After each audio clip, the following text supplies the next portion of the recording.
course. Anyways, so the other day I was doing a little like Dingle Mingler where I sat down and I read through all my cards more or less to try and figure out. Oh, I guess I got a few seconds. I should get rid of that while I'm at it. What? It requires a graphics card. Dang. I told you. Go buy a graphics card right now. Well, I can't remember because I have to do the whole I have to do the whole my power system. Yes.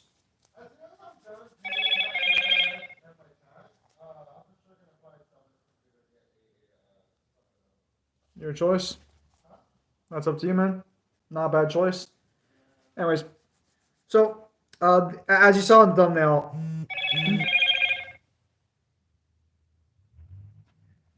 so I was talking to Mangler the other day about my Blue Eyes deck because I play Yu-Gi-Oh IRL. I have a hang on, let me pull this bad boy out. I have an actual Blue Eyes White Dragon deck that good stuff. So thing is are you gonna walk up by here? Or are you gonna walk by over there? I'm not sure I'm Alright. That G1 blog dogs were dirty. Seems so, Sparta. Seems so. Anyway, so I'm just gonna be doing some maintenance on my cards because I found out that some cards I still have were banned now because some asshole decided to ban my credit plant. I didn't deserve this. This card should have been bad. No, this card wasn't fucking bad. The fucking problem is that they released so many stupid fucking boss monsters that made the card so fucking busted. Some bullshit. I spent like $10 for this fucking card. It's not even it's the fucking gold edition. Okay, I'm gonna need to move. I'm gonna. Okay. Bruh, look at this Predaplant. The only like non-pure card I ran in my action deck. Because the Galaxy Eyes is the Blue Eyes engine. Galaxy Eyes extra deck? That's just Blue Eyes extra deck. Hey, this has been open for a long time. Should I just open the other one? This has been open for like. Yeah, you probably should. Okay. Yeah, see, that's the fucking problem, is that this card comboed in the fucking Dragoon. If it wasn't for the fucking Dragoon, this card would still be in the game. Because I don't really think it has any other targets besides Dragoon. This was such good fucking support for fusion decks. And now it's gone! Yeah. Yeah, so, and apparently Called by the Grave got fucking banned, apparently, while I was out of the TCG for a little bit, so, yeah, that's fun. That was, like, great vampire support. And my God card deck's a little rusty among other decks, so I'm going to be checking all my decks today and, like, just running through them. I figured, might as well hang out a little bit, see if anyone from the G1 blog video has an issue, stops them by. Couldn't they have banned Dragoon instead? Yeah, but then if you ban Dragoon, then you piss off the entire Dark Magician community, and that's like even fucking worse because they give money. Hang on, so I gotta separate my God card deck real quickly. My actual IRL God card deck is pretty similar to what I run in Master Duel. I'm just missing like Egyptian God Slime. I just gotta replace a few cards because I was talking to Mangler when I was talking to him, and I realized the deck's unoptimized. Not fun. I got my fourth God card right there, Shining Piezopelia. I actually pulled Piezopelia from the box set. I should be running 3 spear modes. Hang on. There are some cards in here that aren't in Master Duel just because they haven't been added yet. But I'm just trying to replace a few cards and look at my my actual ratios a little bit. Because I am thinking about slapping on Guardian. Wait, do I only run 2 spear modes in this deck? Oh, that's weird. There are a few cards I have here that I don't normally run. The only thing is I have to make some space because I'm not running all 3 of the Slifer cards. My ratios are fucking weird in this deck. Yeah, because I run like a Twin Twisters in real life where I don't run that in the actual Master Duel game. Yeah, first things first, I need to add, hang on. I'm gonna replace my meme card dual tower, a field spell. I actually don't run any Mountain of the Bound creators in this deck. I just realized that. I should probably run at least one of those. Mountain's a good card. The only fucking problem is that like, uh, they keep fucking banning searchers for fucking field spells. I think I think the only like card you can use right now for summoning field spells is Metaverse. I think Metaverse is like the only searcher they haven't touched yet. Oh, my tokens. Hang on. Yeah, because I need more Revival of the Sun Gods in here. Like this card, for example, is not in Master Duel yet. So, I mean, I don't know if we're going to slot that in there. This is mainly just going through. I don't even run Top Share in this deck actually anymore. With the new God card support, you get just such insane value that you don't even really need Top Share. Because in the Master Duel stream we did recently, I was talking to Mingler brought up Top Share. For those of you who don't know what Top Share does, Top Share is you basically you and your opponent get the ability to put any card in your deck on top of your deck. So you're guaranteed to draw into it next turn. But if you're a God card player like me, you just combo that with the true name, and you immediately get an obelisk or a slifer. Because let's be real here, you're never going to use this for raw. You can add raw to your hand. Actually, you can add spear mode to your hand technically, but like, I mean, you're usually using this to summon one of the other guys. Hang on. Yeah, gotta add more of these bad boys. Draw 6. It just occurred to me as I was looking through these cards. I don't have a regular Slifer, so I have movie Slifer, and then I have alternate art Slifer. I don't have a normal copy of Slifer. That's so fucking weird. Hang on, I gotta freaking grab another sleeve here to put a second obelisk in there, and then I'll play test it with it. There we go. Yeah, because of course I run Egyptian God card sleeves. You gotta. Honestly, that was probably like their best promotional event because so every now and again Konami will release cards based on or release like material based on cards. So currently, right now, they released a matte card sleeves and a card folder with the Dark Magician Girl. But they didn't do this for the God cards entirely. But for the God cards, they at least went out of their way to release a playmat with the Egyptian God cards on it. So yeah, whenever I play Yu-Gi-Oh, I gotta bust out the playmat. I've been thinking about taking this to my One Piece card game tournaments. It actually is an official Yu-Gi-Oh one. I don't know if you guys can see, but there are actual markings on the mat to tell you where cards go. It's very nice. Cloth, leather, awesome. Yeah, this is actually an official mat, which is fine. I don't normally buy mats from Konami and shit, or really anything from Konami, except their card sleeves. Their card sleeves actually, while they're not the best quality, they are cheaper overall. They're like I think $5 for 50. And the problem is that Yu-Gi-Oh as a card game has this serious issue of being smaller than every other card game. Hang on, let me provide an example. So here's a card from the. Let me pull up the One Piece card real quickly. All right, so here's a One Piece card, and so. Yeah. For some fucking reason, they made Yu-Gi-Oh cards smaller than every other card. So if you buy like a normal card sleeve for most other fucking trading card games, it literally fucking does not work because they decided to make them fucking smaller. I don't know why that is in general because I'll be honest, the artwork on the fucking Yu-Gi-Oh cards half the time isn't even all that like fucking special. So I don't know what you get for making them smaller. The only thing I can assume is it's cheaper to manufacture smaller cards, but like you need like special measurements for your shit. So I have to, I can't like obviously confirm this. I don't know anyone at Konami, but it's like I'd have to assume that the main reason this happened was probably to secure a market. Because there were a lot of people, and you can still find a lot of companies just selling generalized card sleeves. All right, let me just do a quick shuffle here, see what's going on. Actually, first let me count how many cards I have.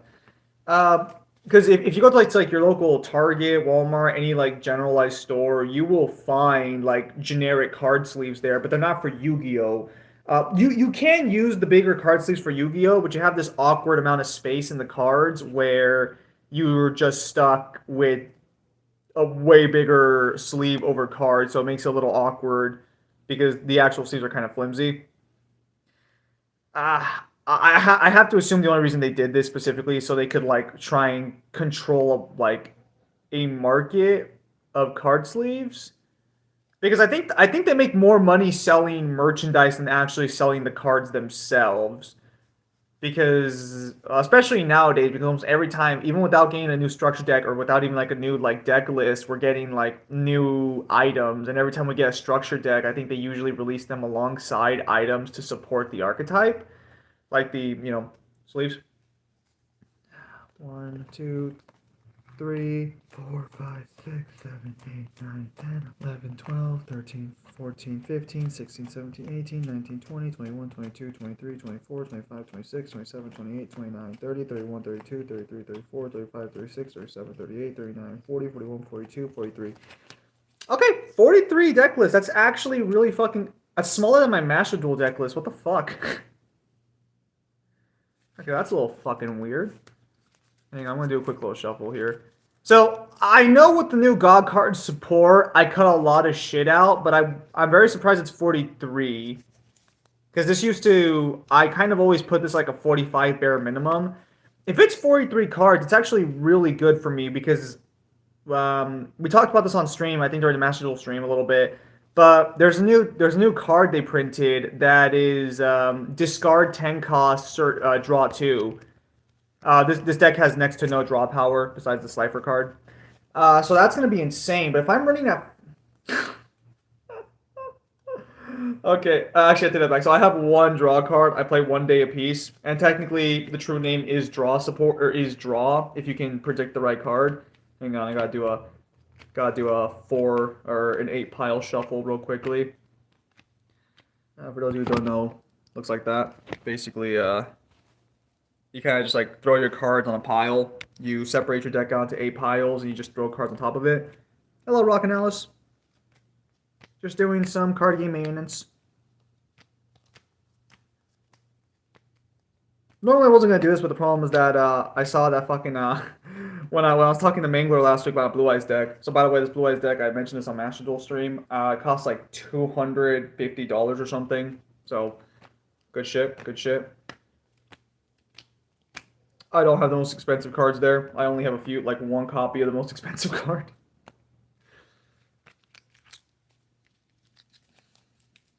No, so I was just gonna go through my decks and like fix them up and stuff because they're not play ready, or at least some of them aren't play ready because there's ban lists and shit. Because fuck us rogue players.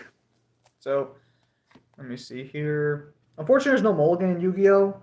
One of the things I liked about the One Piece card game over Yu-Gi-Oh was mulligan. Okay, it's actually really fucking good. All right, good stuff, good stuff. True Sun God with the Winged Dragon of Ra. Card the cards in. And so I would play the True Sun God, search out a card that lifts the Winged Dragon of Ra and its text. Actually, I don't even need to, I don't even need Immortal Phoenix. Yeah, so I can just fucking add Spirit Mode to my hand, shuffle a deck again. True Sun God is just silly.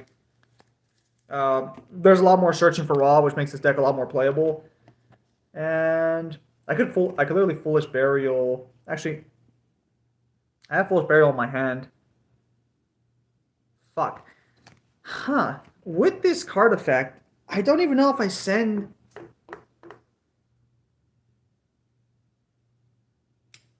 Do I send Phoenix Moon to the graveyard still?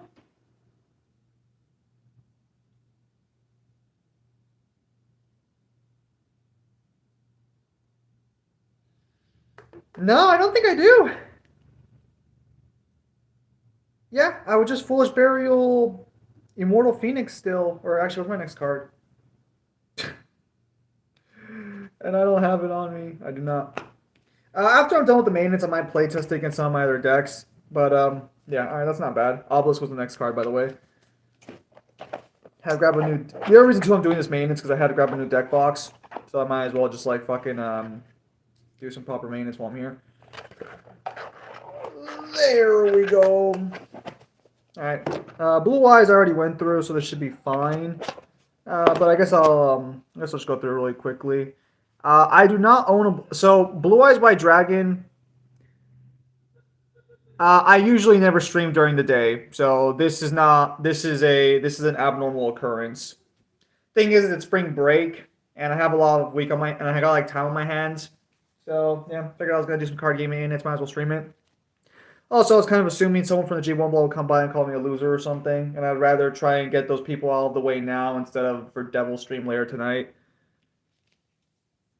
Yeah, so right here, these bad boys, these are like 15, 16 bucks a piece.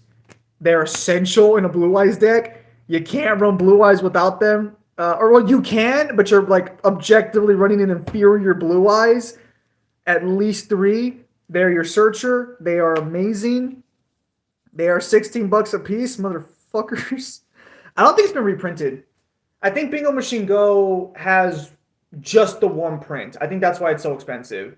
They haven't reprinted it yet, which is fucked because Blue Eyes is a really popular archetype and they don't reprint like one of its best fucking cards. Although Jet Dragon's also out there. They haven't reprinted Jet Dragon yet. They barely reprinted Abyss Dragon. I actually need to add Abyss to this deck later, but Abyss is like less than $1 now.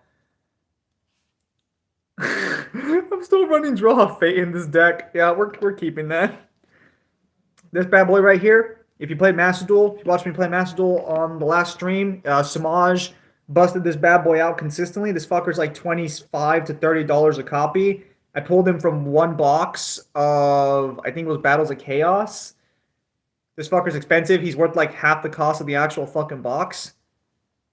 I only have the one copy, so he's kind of fucking useless to me. The whole point of Jet Dragon is you get 2 Jet Dragons. I think you need a bare minimum 2 because Samaj demonstrated this on his stream. You get 2 Jet Dragons and you basically create a like defense loop where none of your cards can get blown up. I actually forgot how I beat it. I think I used Spear mode. I think he got a 3rd monster. No. Yeah, I think I Spear moded him. Or did he use? Because I know he used Skill Drain the fuck over one of his Jet Dragons. I don't remember if he used Skill Drain the fuck over both of them. That's the part I'm trying to remember. 3 copies of Ultimate Fusion. Nothing really special there. Ultimate Fusion is in Master Duel, but our only Blue Eyes player doesn't run Fusion Blue Eyes, so it doesn't really matter.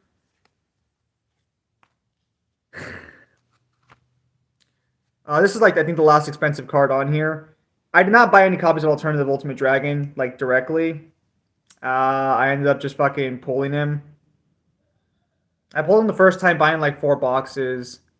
And the second time, which I kind of remember the story after I was talking to Mangler about Blue Eyes, was, I have a friend who's dead now. He crashed into a fucking carpool one night, was probably driving drunk. Like I think a year before that, like a year or 2 before that happened, we were hanging out at Target because he would be working there, and I was like, I don't know what box to get, so he told me to fucking grab like the 3rd box down. I think is what he told me. Yeah, the Blue Eyes was right there. I always go out of my way now to grab when I buy packs to grab like the 2nd or the 3rd or 4th one down. He used to show up on the streams before he died. Anyways, don't mind me. Anyways, so wait, is Kratos results are going to be this season? No, the G1 blog I think just does fan matchups currently. Or I think they just do their own matchups. I don't think they're affiliated like that. Got some True Lights, obviously. Yeah, no, so just chillaxing. Again, hoping to bait out people from the G1 blog so they don't show up to Devil Stream later, assuming they're even going to show up at all.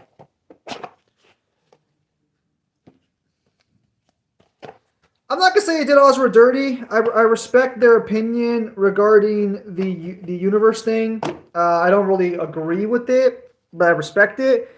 My own, there were some things I did call some shenanigans on, mainly the Naraka thing. I think was where I called shenanigans on because they were being objectively disingenuous there. Like the actual pillar that Azura climbs is shown to have no end, whereas while other pillars have an end, the statement does not say all pillars of Naraka are endless. It just says climbing one of the endless pillars of Naraka. So that's not entirely, that wasn't fair. That wasn't a fair claim they made there. Next up, looking through my vampires real quickly because I got vampire. Oh, it's such a stupid fucking card. I don't know if this card's a Master Duel. Lullaby of Obedience. So what this card does is you can declare one monster card name. Your opponent looks into their deck and they reveal the card if they have it. So let's say I say Ash Blossom and Joyous Spring. If your opponent has an Ash Blossom and Joyous Spring, but they don't Ash Blossom this card, they have to give me an Ash Blossom from their deck.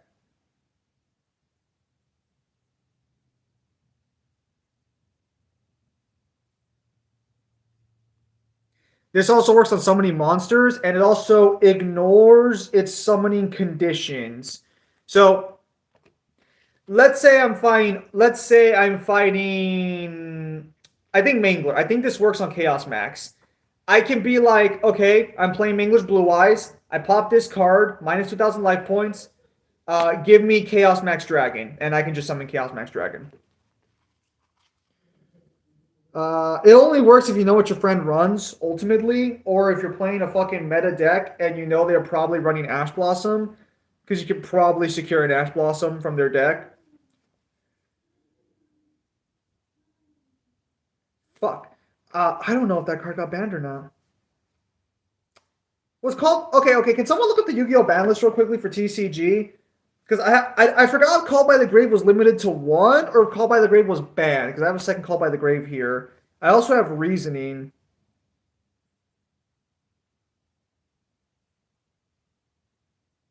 You grab Prime Photon Dragon? I could. It has to be in the deck though. Okay, can someone check if these two cards are banned or not?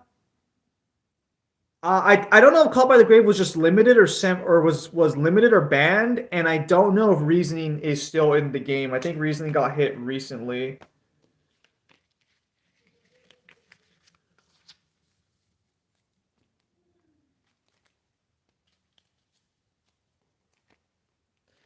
Yeah, this card. I think this card works on everything. I think there are some cards that technically went out. I don't know what the rules are on this one, but I still get it in my hand. So even if I can't summon it, I can still get it into my hand. Honestly, you'd only run this Uncle from Another World Such a Laugh. I recommended him. I'll have to keep that in mind. One of you guys look up the Yu-Gi-Oh! TCG ban list and tell me if these two cards are banned. I don't remember if they're banned or not.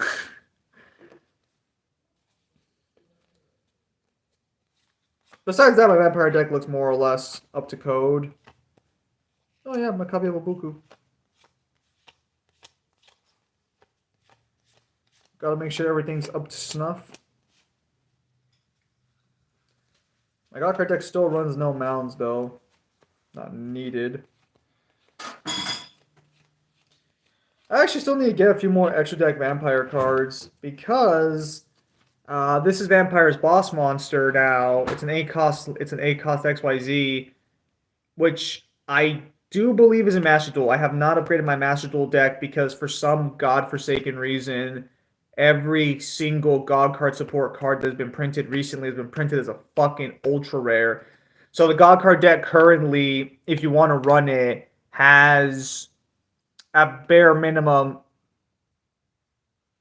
12 ultra rares in its lineup. And that's assuming you're only getting one copy of each God card, which is never going to be the case. So very silly. Yeah, so I just need to check on Reasoning and Call by the Grave, and anyone can let me know so I can just take those out now. Lullaby Obedience should be fair game. What if I put my Vampire deck cost at, or right now? 1, 2, 3, 4, 5, 6, 7, 8, 9, 10, 11, 12, 13, 14, 15, 16, 17, 18, 19, 20, 21, 22, 23, 24, 25, 26, 27, 28, 29, 30, You see the trailer for Secret Division? 35, no, 36, 37, 38, 39, 40, 41. No. Okay, 41. 41 cards. Okay, good. So, the reason I'm counting my decks after the fact is because there is a legal deck amount you have to have in Yu-Gi-Oh!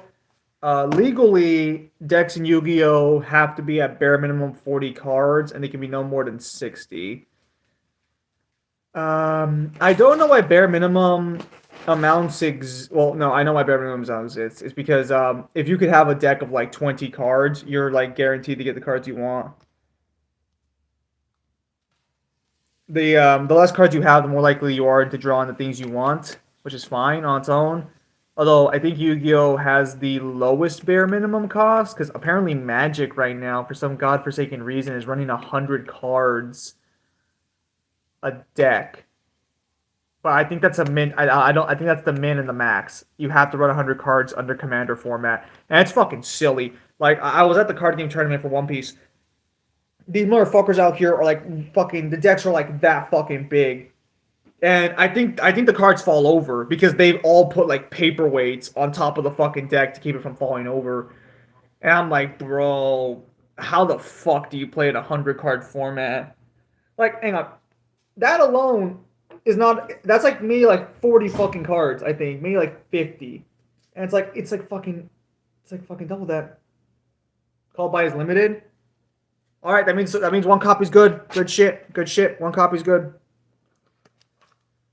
Is Reasoning hit in the ban list at all by any chance? I remember Reasoning got hit in some capacity. I don't remember if it got banned or not. Hang on. I'm gonna grab my other Yu-Gi-Oh cards real quickly. Do some maintenance on them.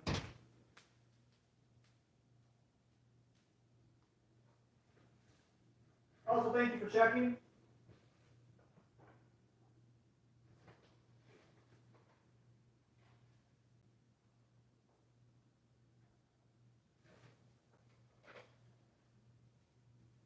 A few more to go. So currently, we've gone through 3 decks. I should have at least 6 more to go through. Wait, that's not a deck. What the hell is this? Oh, Libromancer cards? Yeah, I'll see about building Libromancer. Like Mangler over there.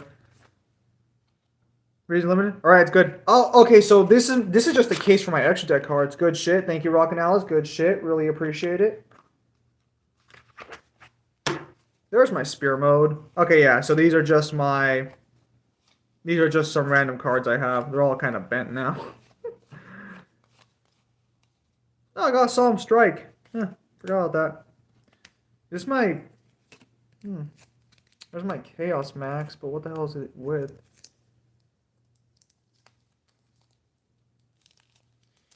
Yeah, because Mangler is like a... Oh, I have my entire Chaos Max package in here.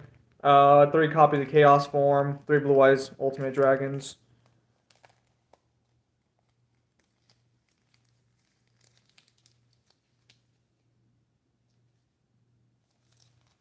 Found it on Dicebreaker that they released in April for 23. Alright, good stuff. Thank you. Really appreciate it. What the hell is this? Numerion? Oh, I have a copy of Honest in here? What the fuck? Hello, Kyle. Wait. I have a Numerion card. Holy shit. I actually do have a Numerion card. Is it the only one? Yeah, I have one Numerion card in here. What the fuck?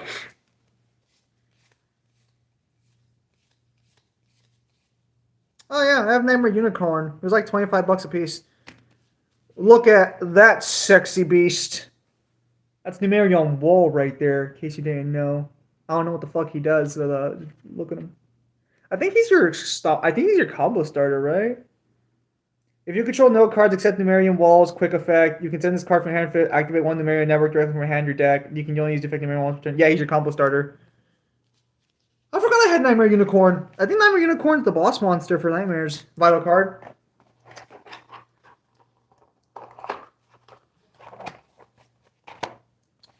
I believe this is... What deck is this? Is this Valkyries?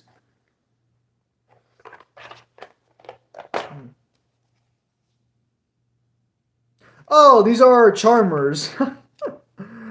Yeah. Okay. These are the loser squad. Thankfully, all these charmers got reprinted as links, because the links actually fuck. I got there's one for every attribute except divine. Hang on. The links actually hit the entire conditions for the spell and trap card. Yeah, I know. Sparta told me. Mm. Oh fuck! I had to check this deck. Yeah, so these cards are great. A little too expensive though to run on their own. Not like actually, this deck is dirt cheap. I mean, like running them. Hang on. Um, I think all these cards are fair game. I have 2 effect veilers in here. I have a solemn warning. I don't think I have skill. I have 3 effect veilers. All right. Secret Village of the Spellcasters. Yeah, the Scum deck. Dark Darude. It's not very pure. Strange. Solemn Warning. I got so much Solemns and fucking Twin Twisters in here. Holy shit. Dimensional Barrier. God, this is so scummy. I think I remember. I got 2 Reigekis. I think I remember now. Yeah, so I have almost all the alternate. Do I have? I have a Witchcrafter in here? What the fuck? That doesn't sound right. Apparently I have a Witchcrafter boss monster in here.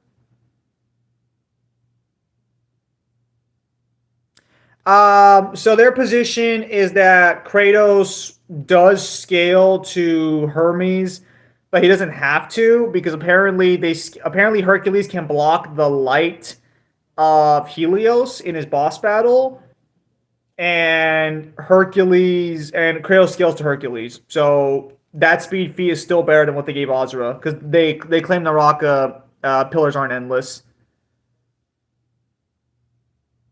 Yeah, I have a Witchcraft the boss monster for some reason. Weird.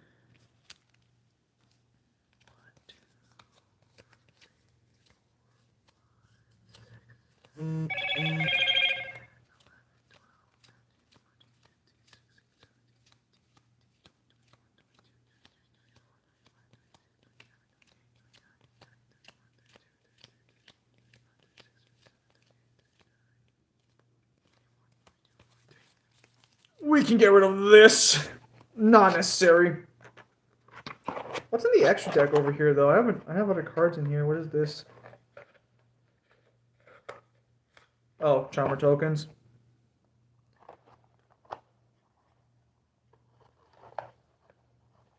Apparently, according to G1 blog, they should, yeah.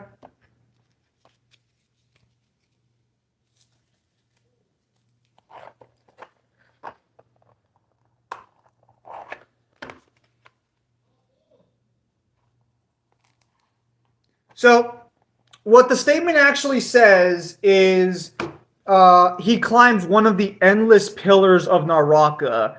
So, what G1 blog took that as is every pillar of Naraka is endless, but some of them aren't endless, as you see, therefore, they are not endless.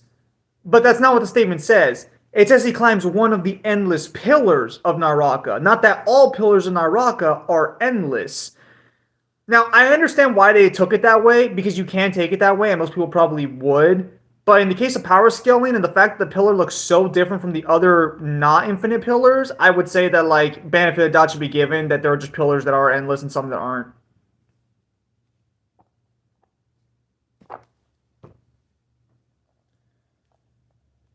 Sheesh. Alright, what's the next deck here? Man, it's coming along nicely. I'm re-purifying everything. Good stuff, good stuff. Oh, this deck's actually a little outdated, actually. Shit, I think I need yeah, this deck's outdated. Fuck. I need to fix that. I remember, this deck got new cards. I think they just say he doesn't scale that cosmology at all, basically. Yeah. Yeah, Evil Eye got new support. I need a fucking order, actually. Completely forgot about that. This one shouldn't require too much maintenance. I just have to order new cards. 1, 2, 3, 4, 5, 6, 7, 8, 9, 10, 11, 12, 13, 14, 15, 16, 17, 18, 19, 20, 21, 22, 23, 24, 25, 26, 27, 28, 29, 30, 31, 32, 33, 34, 35, 36, 37, 38, 39, 40, 41, 42. Yeah, I just have to order new cards. Even though they are, and their example dies when you realize it's perspective, and that makes the far pillar look like it's not. Well, you can see it's actually going to the clouds because, perspective exists. Yeah, so their position is that Chakravartin only cares about the planet and nothing else, and he totally doesn't care about the universe or anything like that. That's their position, which is fine if that's how they want to take it. I disagree, but that's their prerogative. Their reason for this is because oh, these are a little slippery. We're looking at my cubics right now. The reason they make that claim is because the storyboards, official storyboards, claim it says Gaia, not like the planet. Which again, I think that makes the story really weird if you believe he only cares about Gaia because he can literally throw other planets and move along and shit. So it seems kind of weird. Apparently, Chakravartin is incapable of traveling to other planets and leaving one alone. Despite the fact that he's literally a god who can literally throw planets around. Apparently, he can't do that. Apparently, that's not possible. You can't just create a new planet and go onto it. For some fucking reason. Clearly not the brightest tool in the shed. Cubic should be 100% fine. 1, 2, 3, 4, 5, 6, 7, 8, 9, 10, 11, 12, 13, 14, 15, 16, 17, 18, 19, 20, 21, 22, 23, 24, 25, 26, 27, 28, 29, 30, 31, 32, 33, 34, 35, 36, 37, 38, 39, 40, 41. Alright. These cards are fine, maintenance wise. I just have to order some new Evil Eye cards.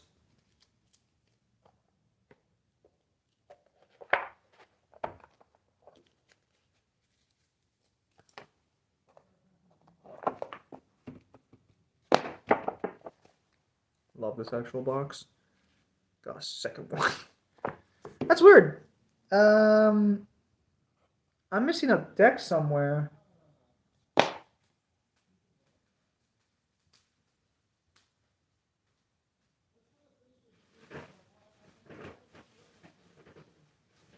There they are.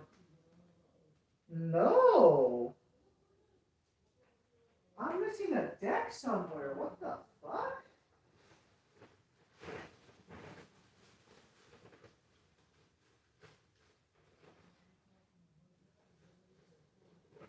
There you are.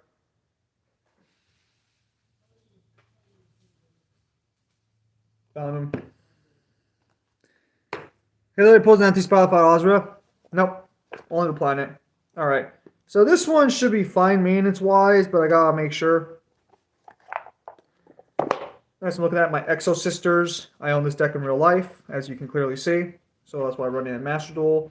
Although I do not, I run a more pure variant. Although I'm pretty sure I run copies of Honest in this deck. Let me check. 1, 2, yeah, I run Honest.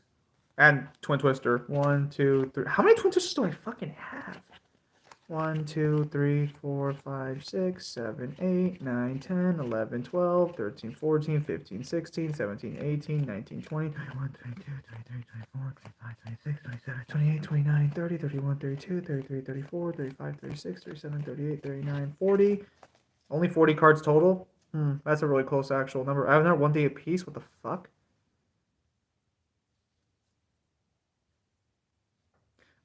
They did not talk about Ozra blowing up the planet at all, and I don't think they would to begin with because they have like no reason to believe Kratos could exist in space. It wouldn't really matter in this context either because of the fact that they basically just believe that Kratos would speed blitz like by a massive margin.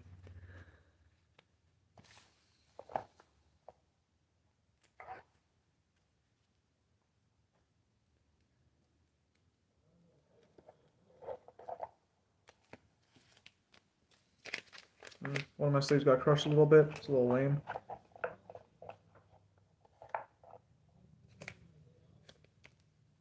Alright.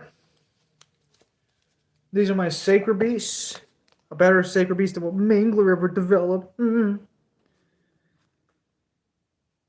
Why do I have Phantasmal tokens? Because my Sacred Beasts are pure. I do not run Ash Blossom in real life. I own no copies of Ash Blossom. That card is disgusting. So there's no secret Ash Blossom.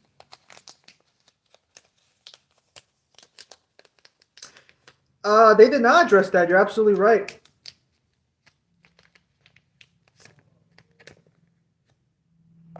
That's gonna be bent. No shape.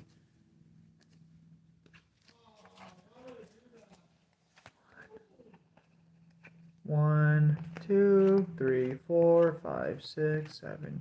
That's a fusion card. 1, 2, 3, 4, 5, 6, 7, 8, 9, 10, 11, 12, 13, 14, 15, 16, 17, 18, 19, 20, 21, 22, 23, 24, 25, 26, 27, 28, 29, 30, 31, 32, 33, 34, 35, 36, 37, 38, 39, 40, 41, 42. So, they don't argue that. So what they basically, I think the way the fight's supposed to go in their heads is Ozra and Kratos start on the same planet, and Kratos would just be able to Ozra and beat him.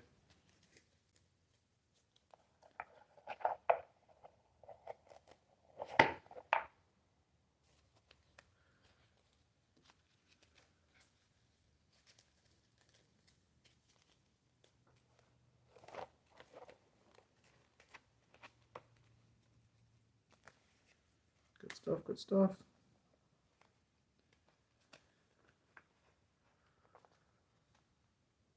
I keep reading people I got better support. This last one should be fine, but I might have to ask some help on this one because I think some of these cards, I think one or two of these cards did get hit. So in Master Duel, my extra deck, how does he survive the heat that Ozra puts off because it's greater than anything Kratos has been shown to survive? Their argument is that Kratos has survived insane amounts of heat that are pretty stronger than what Ozra can produce. They don't really give him any of his anti-feats at all. Which is kind of weird because they mention he can be turned to stone, but they don't mention that if you get turned to stone in midair, he instantly dies in game.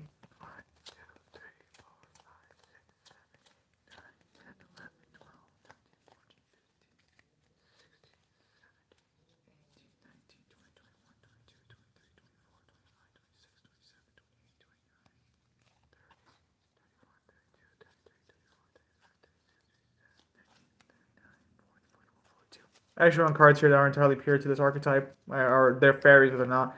Can anyone check and see if Pop Extravagance got hit by anything? I'm pretty sure Pop Extravagance did not get hit, but it's the only card I have that I'm kind of worried about.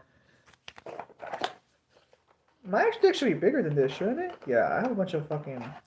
So, in real life, I actually have a proper extra deck for the Valkyries, whereas in the Yu-Gi-Oh! In the card game, yeah, I have a silly extra deck for these guys. So...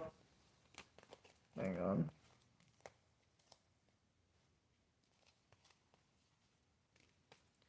I have two Appaloosas, basically negate monster effects. I have two IP Masquerinas. I'm just doing some maintenance right now. One Relinquished Anima, Nightmare Phoenix. I got two for some reason. I got two Boral Sword Dragons for some fucking reason. I have one Proxy Dragon. Is Nightmare Unicorn limited to one? Because I have a second copy. Lair Sparta.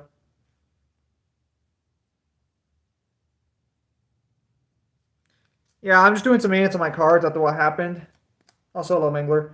Just making sure like all my cards are like all my decks are up to date and stuff. If Nightmare Unicorn's not limited, I'm gonna slide in a second Nightmare Unicorn then, because I'm running Proxy Dragon for some reason. Over here you go. Oh, I'm using the movies. Oh no, these are using the okay. Into the deck you go, Proxy Dragon. This honestly sounds like they suck off Kratos and they are disingenuous to Ozra. They are disingenuous in some capacity, I would say. That was my extra deck. Right. Just extra deck slot in monsters. I have the Monarch Stormfort, what the fuck? Herald of the Abyss.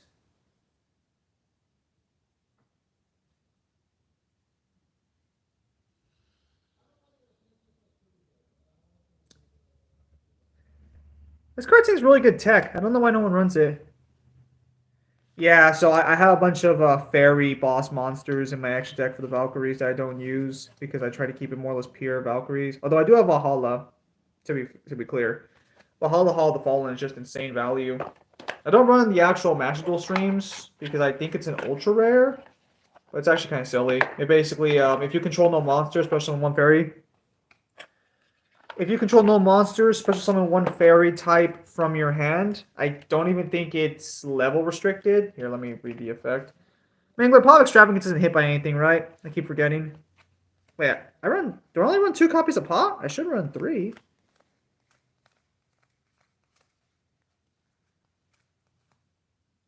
Where's my third one at? Is that over there? I think that's it, yeah. Yeah. Yeah, I run 3 copies of Pot Extravagance in this deck. This is the only deck that actually runs pots. Although I could just like slot them out if I wanted to. Yeah, Valhalla Hall of the Fallen. You can special summon one fairy monster from your hand.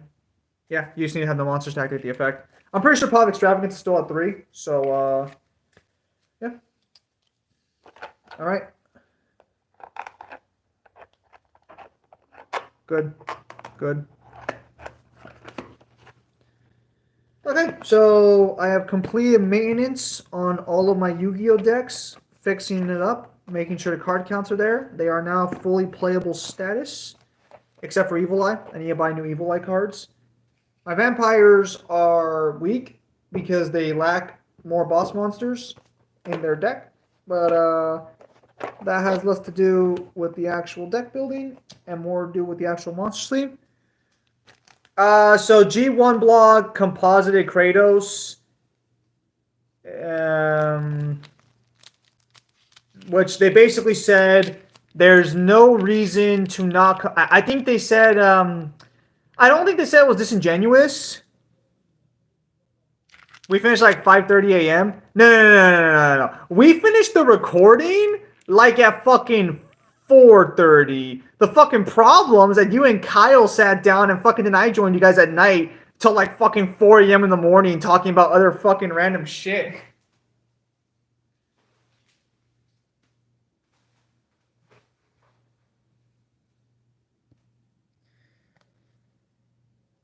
You know what?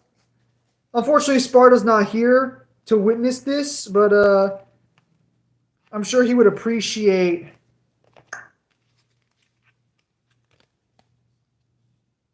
the Galaxy engine I run for Blue Eyes. It really should be called the Blue Eyes engine because no one runs Galaxy Eyes, because Galaxy Eyes is trash. Look at that. Whoops.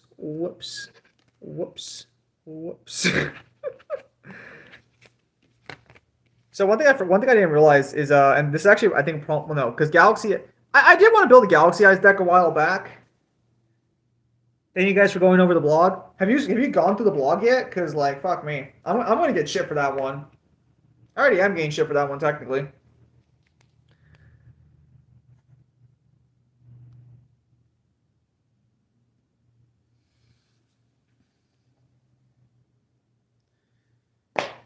Beautiful. Yeah, I think that's more or less all the maintenance I need to do on the Yu-Gi-Oh cards currently. I guess I could test out my God card deck a little bit, make sure it's up to snuff. Hey, not the point me dead. I'm starting the video now on my TV. It's a long one. So originally the plan was to stream it at night. I told Minato it was going to be streamed, but Mangler didn't want to stream it because he didn't want to have fucking intrusions basically. And considering the video basically ended up being 5 hours, even with just 3 of us, that was probably the right decision overall.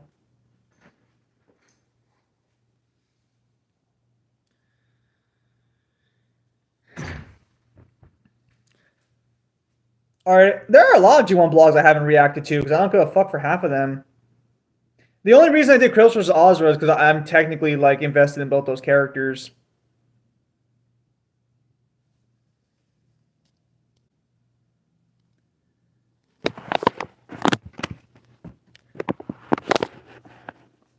I'm not going around just fucking reacting to G1 blogs normally. It's just that because they've done characters I technically know. Only Galaxy Eyes card, non-meta. A meta player uses XYZ Galaxy Eyes. Of course. It's the only one worth using. Because Galaxy Eyes is trash!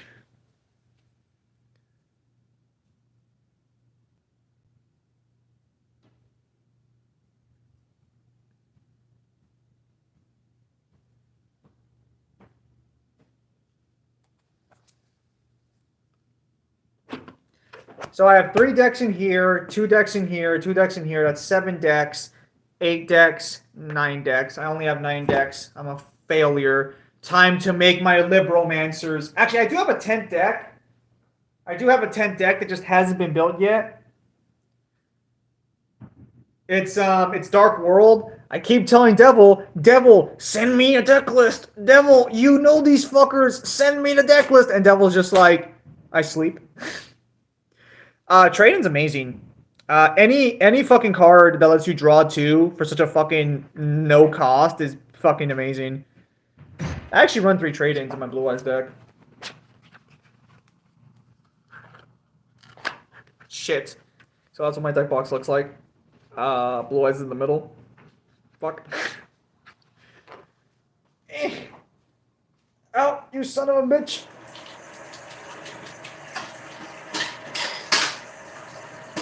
Come on. Come on, motherfucker.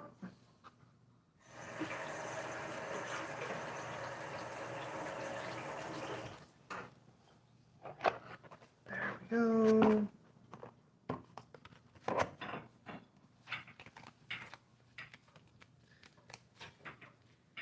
This card is amazing. Like, the God cards are getting a card like this that does 10, and it's going to be running like every God card deck 100%. Like, this is insane.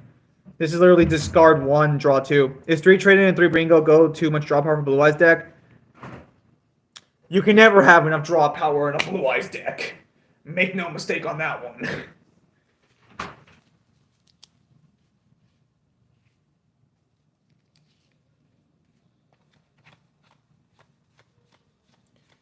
So let me clear right now.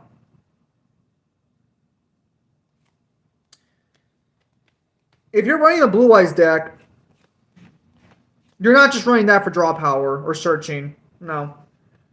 Let me show you all the searching you're going to have in your Blue Eyes deck.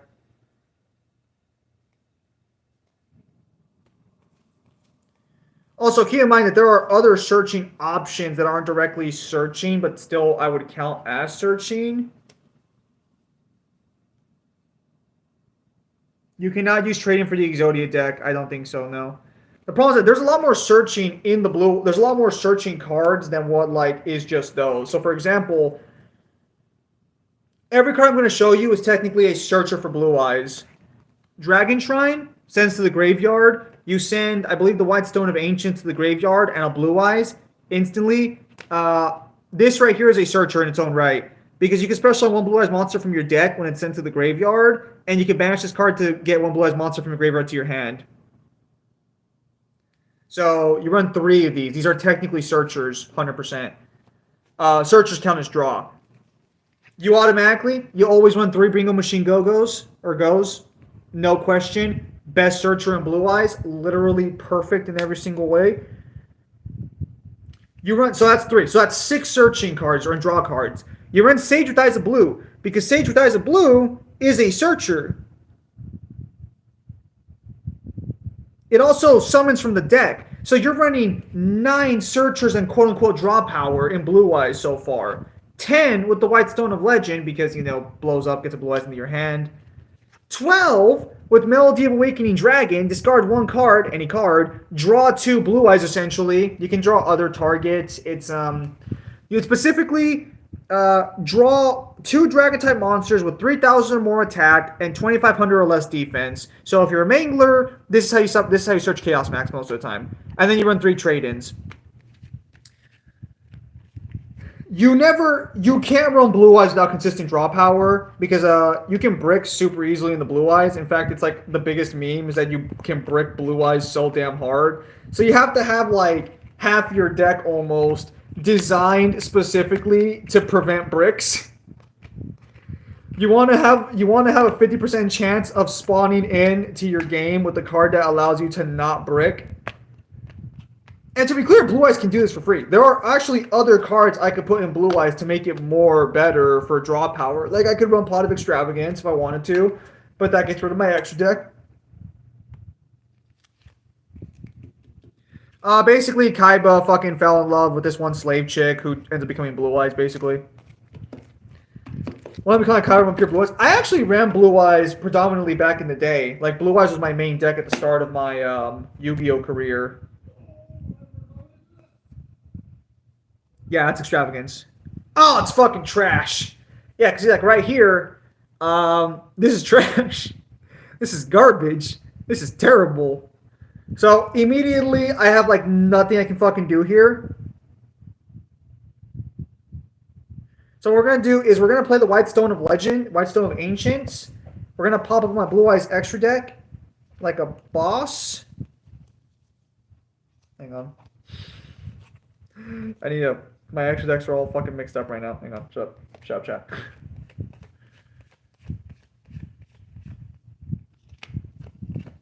Where's the rest of my fucking extra deck? I know I have more fucking extra deck cards here.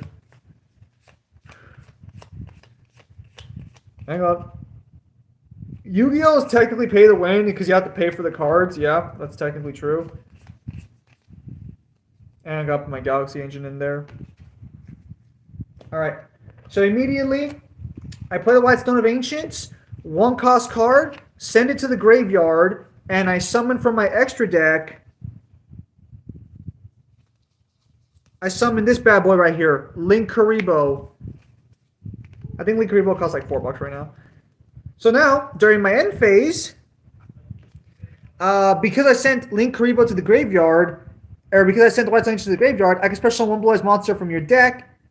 So I can now summon any Blue Eyes monster from my deck. Now, I believe this specifically is only Blue Eyes White Dragon. I don't think this works on the tuner cards. But for shits and giggles, let's go ahead and bring out Blue Eyes Jet Dragon. Next we shuffle. And that's my turn 1. So I have board control, prevention of board wiping, unless they just immediately top deck like a Regeki or something, they kill my Link, then they kill my Jet Dragon. And then I also put down this card. And I have my turn. Alright, so pass, turn 2. You know, let's say my opponent does nothing. Next turn. Okay, kind of trash actually, because I just drew into Alternative Ultimate Dragon. That's when I activate the True Light, which does literally nothing, except I can set one spell and trap card from my deck that specifically lists Blue Eyes White Dragon in its text. So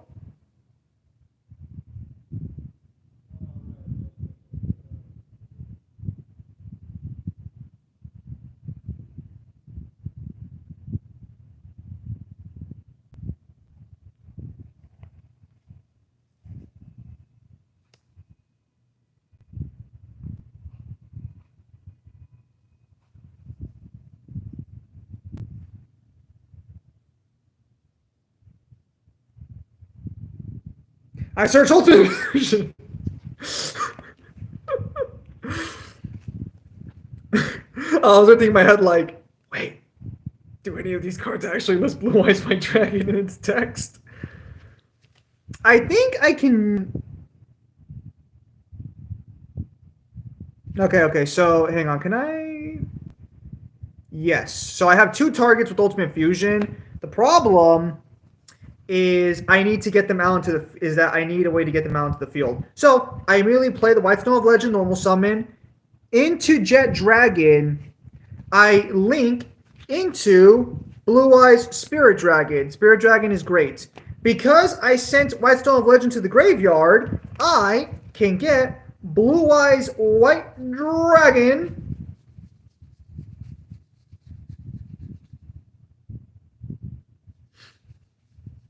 Of course, into my hand. So now I can reveal Blue Eyes White Dragon to summon Alternative Dragon onto the field. Now I currently possess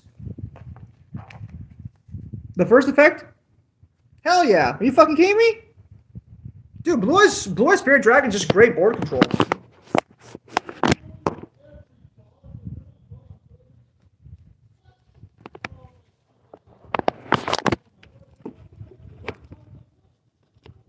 Hang on. No, it's not going to work.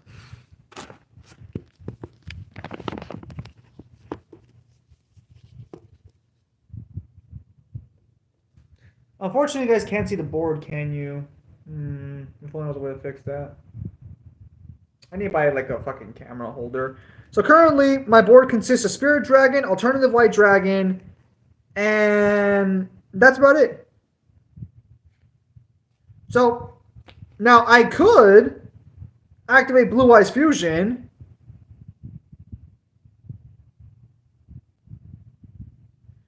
Which would allow me to summon... Wait, actually, hang on a minute.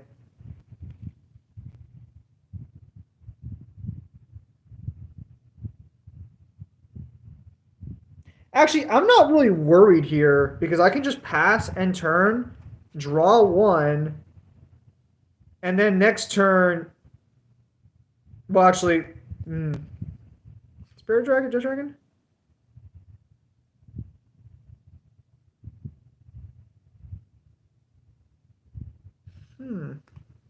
Unfortunately, I kind of ran into a problem. I could fusion summon instantly into a good boss monster.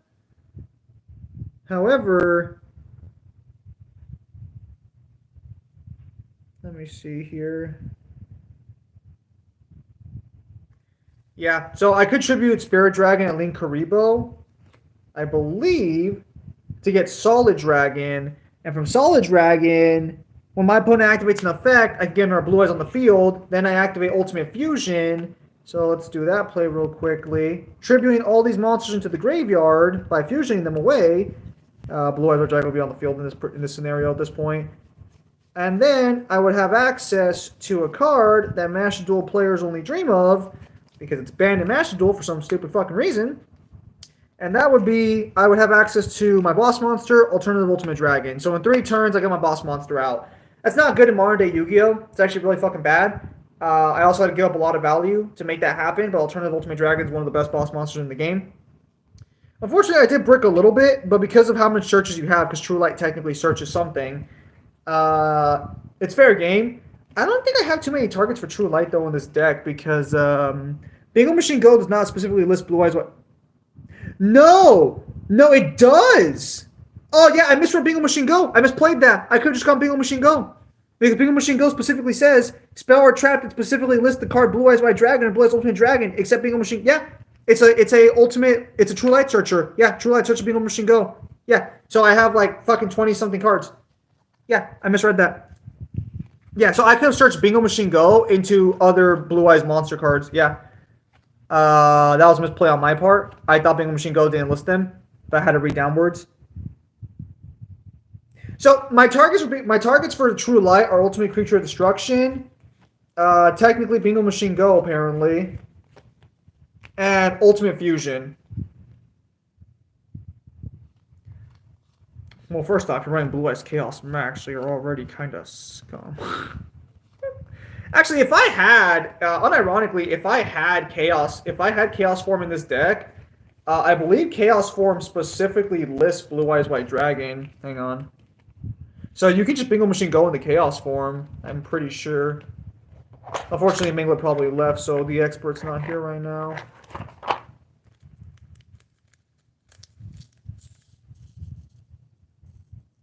Yeah. Chaos Form specifically lists Blue Eyes White Dragon, so it's a viable search target. To be clear, the True Light's original intended purpose was not to search out these cards, although I think they were intended like to search stuff. It's meant to search out Burst Stream of Destruction, and I forgot what the... It's meant to search out the board wipes for Blue Eyes and Ultimate Dragon. Ultimate Dragon has a board wipe that does the exact same thing. I don't know why you'd ever play it, because I think it just says destroy. I don't think it says banish or sent, which is trash for what you're paying for. Sorry. Was one thing that would make a Yu-Gi-Oh match literally impossible?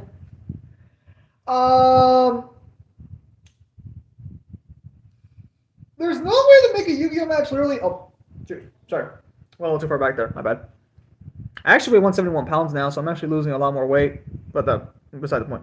So, I think probably fucking I don't think there's a way to make a fucking Yu-Gi-Oh deck impossible because there's no direct infinites in Yu-Gi-Oh. You can just make it impossible for your opponent to play the game almost, but there's no direct infinites in Yu-Gi-Oh. Beautiful. Yeah, no, Blood's pretty consistent nowadays. Mystic Mind go Burr. I never use Mystic Mind, so I don't know what it actually does. I heard everyone complaining about it though.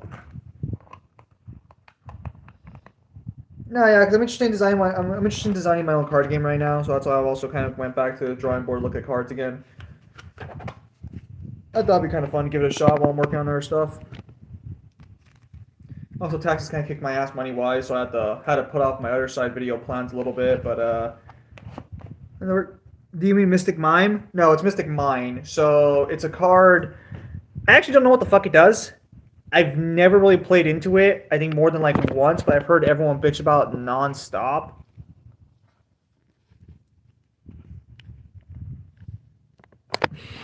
Fucking stand still. That's a little weird on the angle. There we go. Yeah, no.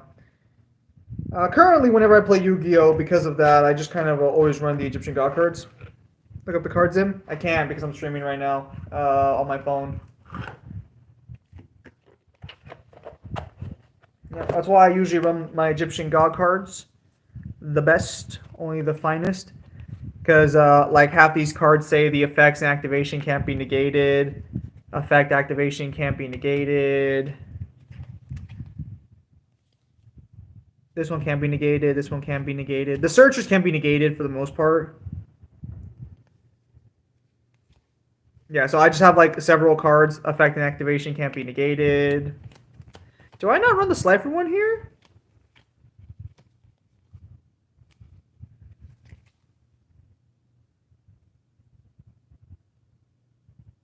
Effect activation cannot be negated. I run like 3 copies of most of these cards. Well, this is weird. I don't run the Slifer board wipe in this deck. Strange.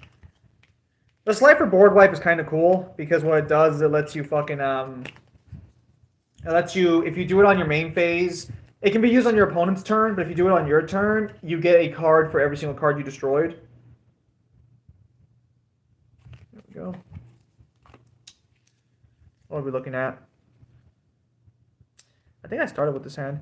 So, the True Sun God, do you have a counter for Mirror Force? Mirror Force doesn't fuck with God cards anymore.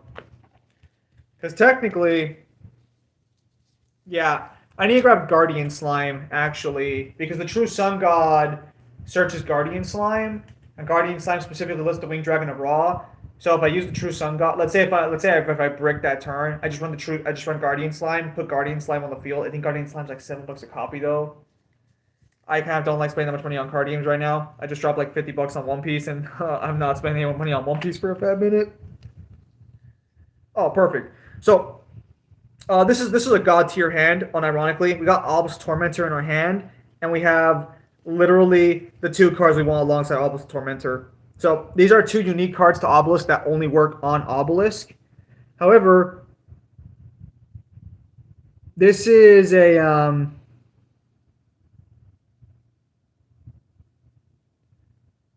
this is the Breaking Ruin God. So I just play the Breaking Ruin God, and I can just summon an Obelisk from my hand for free. He is destroyed by the end of the turn, but while Obelisk is on the field, he is unaffected by card effects. So Mirror Force does not work on Obelisk this turn. And I also have Fist of Fate, which allows me to pop any monster my opponent plays on the field and just, destroy it and negate its effects. And my next draw is the Revive Sun God, which is completely fucking useless to me. Because I need a Slifer card to make that work, and the 2 cards in my hand are Ancient Chant and Blaze Cannon. So,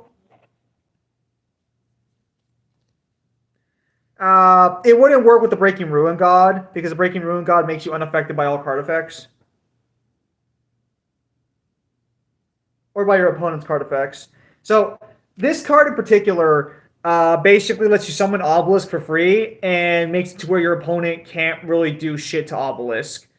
I don't I don't know how. I think the only way you bypass this is by cards that affect the player specifically. Because I think if you play this card on Obelisk to summon Obelisk, I don't think. Oh, Shiny PC Apelia, good shit. I don't think that prevents card advance. Not bad. Spear mode. Winged Dragon of Ra. Soul Crossing. Actually, Soul Crossing is pretty good. The True Sun God. Where the fuck is Slifer at?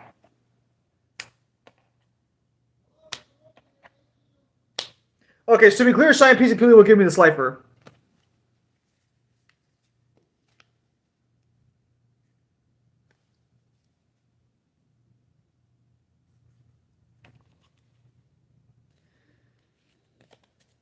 Are you asking me how I would react if like my opponent played a card that wasn't a Yu-Gi-Oh card during a Yu-Gi-Oh duel? I'd probably be like, what the fuck are you doing, bro?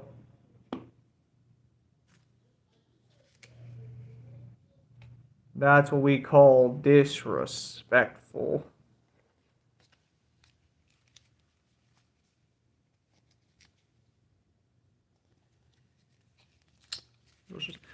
Yeah, no. So with the new God card support, yeah, Shiny PC Apelia would have given me a Slifer on top. Zombie boss card uses sacrifices effect. Yeah, but the problem is that in order to do it, you have to. I think the way the zombie card works is it has to tribute it. But the problem is that under the effects of the Breaking Ruin God, you're unaffected by your opponent's card effects. Even if you contribute any zombie monster to do it, I'm unaffected by his card effects. I'm like, you don't even know what you're playing? Nah, that's when he busts out the Jack Knight deck on me. That's when he busts out the good shit. There we go. There we go.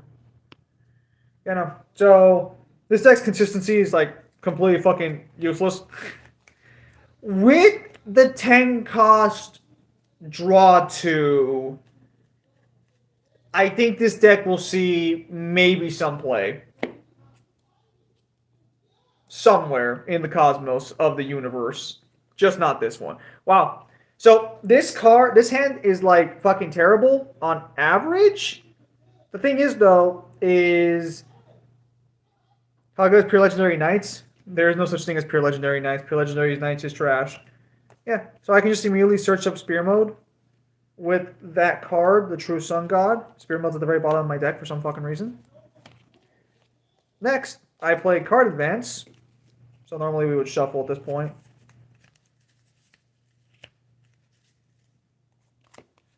Look at the top 5 cards in my deck.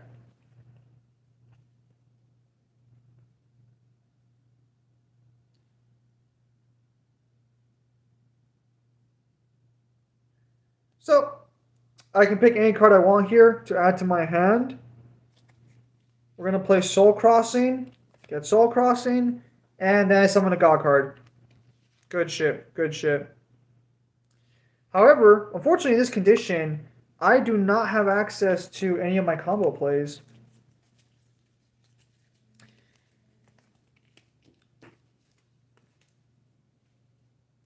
You guys might have noticed in the Master Duel stream that most of my wins came from more like insta-KO turn shit rather than actually playing the match. That's because God cards don't really do well beyond the top deck. So if I can't top deck the perfect hand, I basically burn out and like fall into the fucking stratosphere.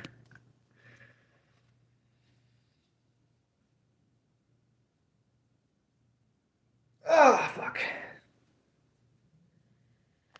So yeah, that's what makes them a little hard to pilot, because if you don't pilot them correctly the first time, you basically just get screwed.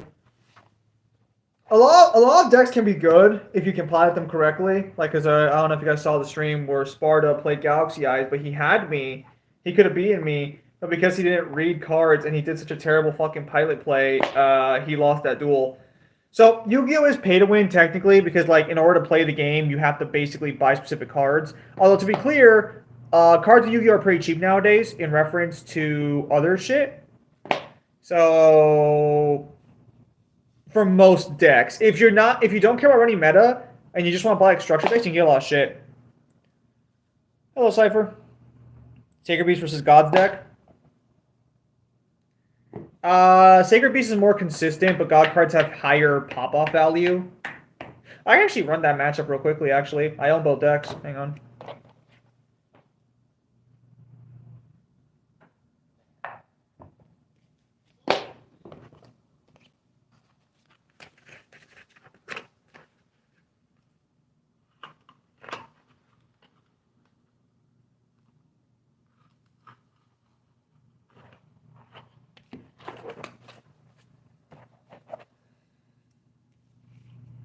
I don't think Mangler's here at the current moment. It's just me right now, Cypher.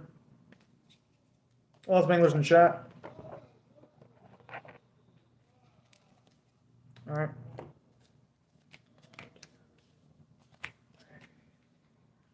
I've been getting some shit on the God of War video, but that's to be expected. Beyond that, it's been fine.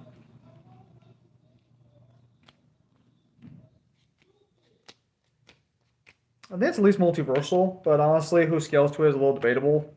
I think Ubel for sure scales.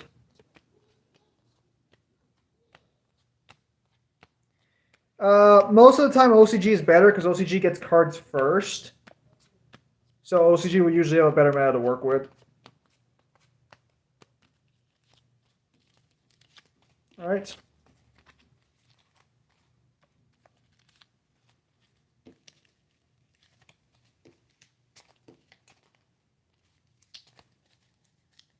Skadoosh. Let me just reshuffle my God card deck. We have an almost 5 hour long video if you're ever bored.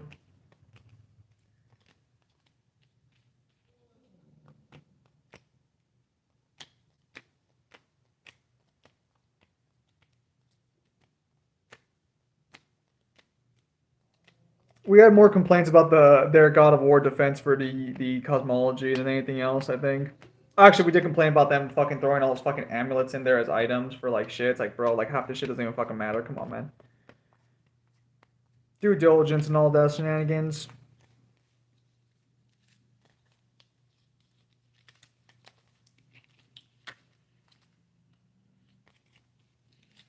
Alright. So there's no mulligan. You had to ask Ozra. I don't know Nadize. Okay, so well, Dark Lord, you're the one who asked. What deck do you what turn do you want going first? You want God cards going first, or you want Sacred Beast going first? I don't know what the starting hands are yet, but I can simulate a duel right now. I don't think I'll be able to show you guys though. Can I show you guys?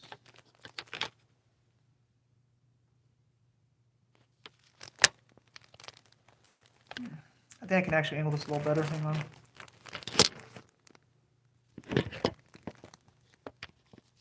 That's gonna be as close as you're gonna get to seeing this. It's a weird angle, I know. I'll have to like invest in like a tripod later on. Sacred Beast goes first. All right. 1, 2, 3, 4, 5. All right. Immediately, I play Opening of the Sacred Gates. When this card is activated, add 1 card or 1 monster that specifically lists the Sacred Beasts to my hand. So, this kind of hilarious because you debated Yu-Gi-Oh characters against character with a series with nature. Yu-Gi-Oh character, he's not that special. Nah. Okay, so we're gonna add. I think for the purposes of this one, we have to. Let me look at my hand again.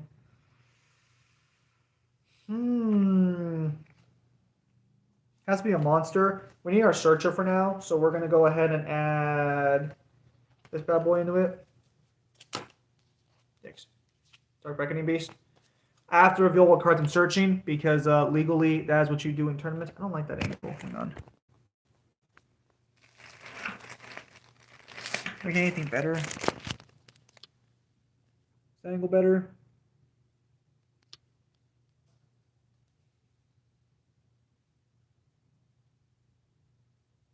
I like that one a little better. So, we summon Dark Beckoning Beast. If this card's normal summon, you can have 1 Uriah, Lower Searing Flames, or 1 card that specifically lists any of those cards in its text from your deck to your hand. So, in this particular situation, we're kind of don't have shit. So, we're going to add Dark Summoning Beast to my hand.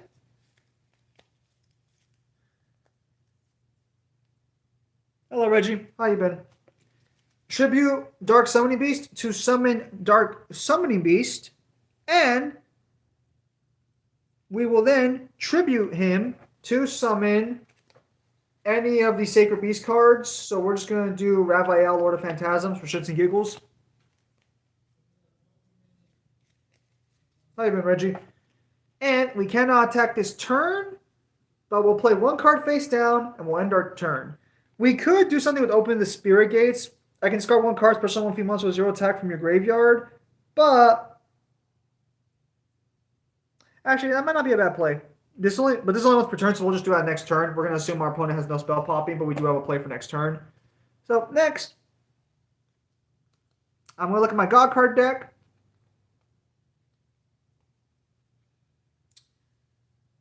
Okay.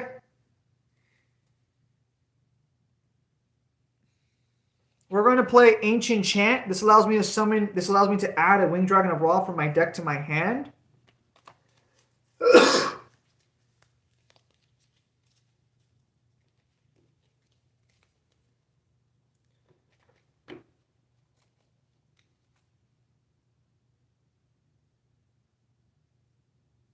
Now, because of Ancient Chant's effect, when I play Reactor Slime and summon 2 tokens from it, we'll use Sacred Beast tokens for this case, I'm going to activate my Trap card, which each time your opponent normal summons a monster, gain LP equal to their attack. So currently, that kind of screws me over. However, next, I'll play the True Sun God, which allows me to search a Winged Dragon of Ra card from my deck to my hand. So I will search Spear Mode. They barely even touched the Akuma DLC. Now, because of Ancient Chant's effect, I will tribute summon the Winged Dragon of Ra onto the field, but I will give him no life points whatsoever. So Awakening the Sacred Beast has given no life points to me whatsoever. I'm going to activate the True Sun God's effect to send... Who are you playing against? Myself. I'm just showing the matchup here a little bit. To send from my deck to my graveyard 1 Immortal Phoenix Winged Dragon of Ra.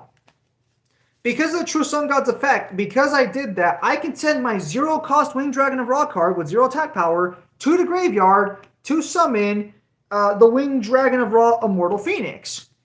Now, because of the Immortal Phoenix's effects, I can pop 3,000 life points and send every card my opponent controls from the deck to the graveyard, and I can attack for free for 4,000. My opponent now has 8,000 life points. God cards have 5,000. Immortal Phoenix goes to the graveyard, and in his place comes Spear Mode.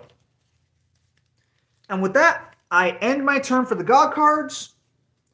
Back to Sacred Beasts. Draw 1. Sacred Beast a bit of a pickle. I'm going to play Phantom of Chaos. This card, when summoned, I can banish 1 card in my graveyard, and this card's name, effect, and everything becomes that card. So I will banish Dark Summoning Beast, and using Dark Summoning Beast's effect, I will summon a second Sacred Beast card from my deck to my hand. So we will summon Hamon, Lord of Striking Thunder. And we can do nothing else because my opponent's a filthy God card player who decided to fucking get Immortal Phoenix. I have no other plays in hand, so I have to immediately pass and end my turn as the Sacred Beast. I draw as God card, and as God card, I send the Winged Dragon of Ra the Spear Mode to the graveyard to summon the Winged Dragon of Ra from my deck.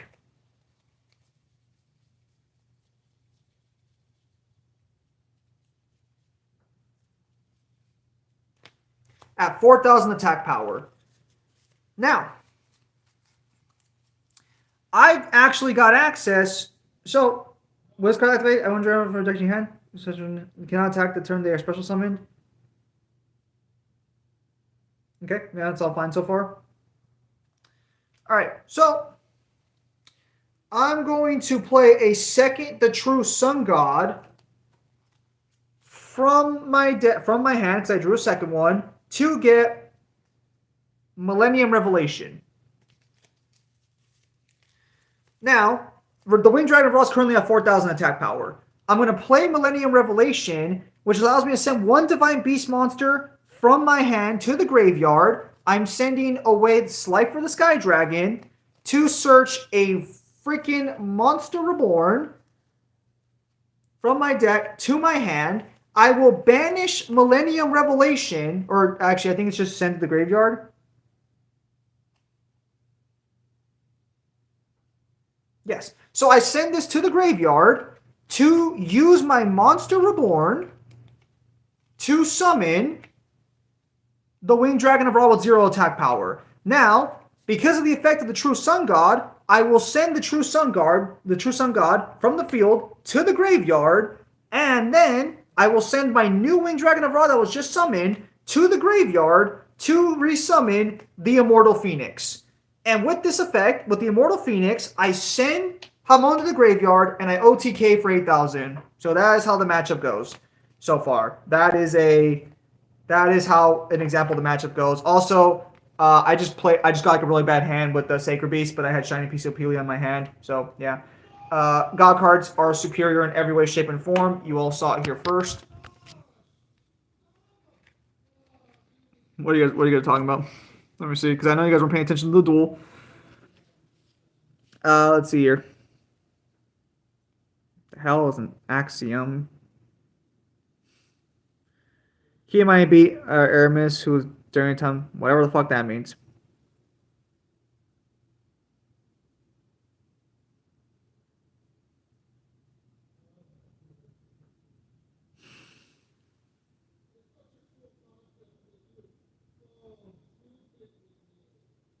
Axioms.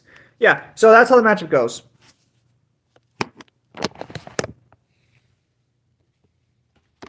So, to be clear, I drew incredibly poorly into Sacred Beasts. But it wouldn't have mattered because of the fact that Immortal Phoenix basically shits on most shit in the verse. No, I saw. I don't care for Destiny, so I'm not really care about that. Yeah, so this was a really bad starting hand for Sacred Beast. Yu-Gi-Oh! Video win. So I've already said this before, but I'm going to get the other side video of Fantasy 15. In between Final Fantasy 15 and other side, I'm going to get the Fallout New Vegas video done for Pimp Demon, and I guess technically the Elden Ring video and New Vegas video done for Pimp Demon, and I guess technically the Elden Ring video and for God of War video for Pimp Demon 2, since apparently Pimp Demon asked for those. Then I'm going to, in between that point, to also do a few versus matchups. Ideally, versus matchups none of you fuckers care about. Well, versus matchups I want to do because you all have no taste.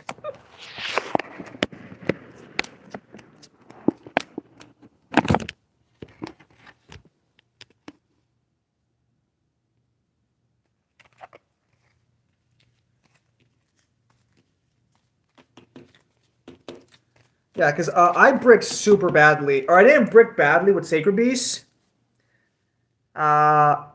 No, because I'm currently like thinning, so I'm trying not to lose much hair. I gotta go talk to the doctor to see if I can like fix that.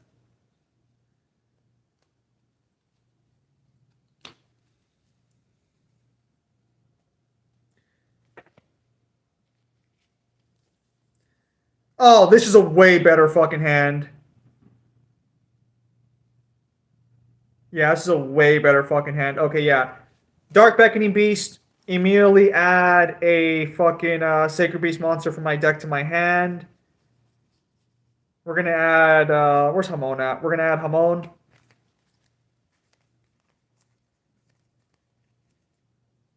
Dude, work is tiring. Unless you're like fucking Kyle who's like... Just get some Simforge shampoo. What the fuck is Simforge shampoo? Summon my combo card. Chaos Summoning Beast. Tribute it. summon Hamon, banish Summoning Beast to get my field spell card, Fallen Paradise, onto the field. Because Hamon's on the field with Fallen Paradise, I can draw 2 for free. And this is instantly a better hand and better starting card than I had against the God cards, but it wouldn't have fucking mattered because Immortal Phoenix destroys this fucking board in its entirety. Although with actually Cerulean Skyfire, he could have negated, but I got so much search there, that was kind of silly. Yeah, this would have been a much better starting hand. This is... So...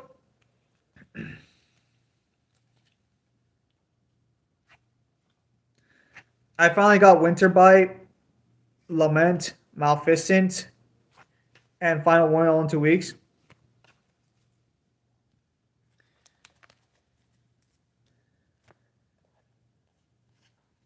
Destiny players. Gross. Yep. So, that's how that matchup goes, more or less. I'll say this.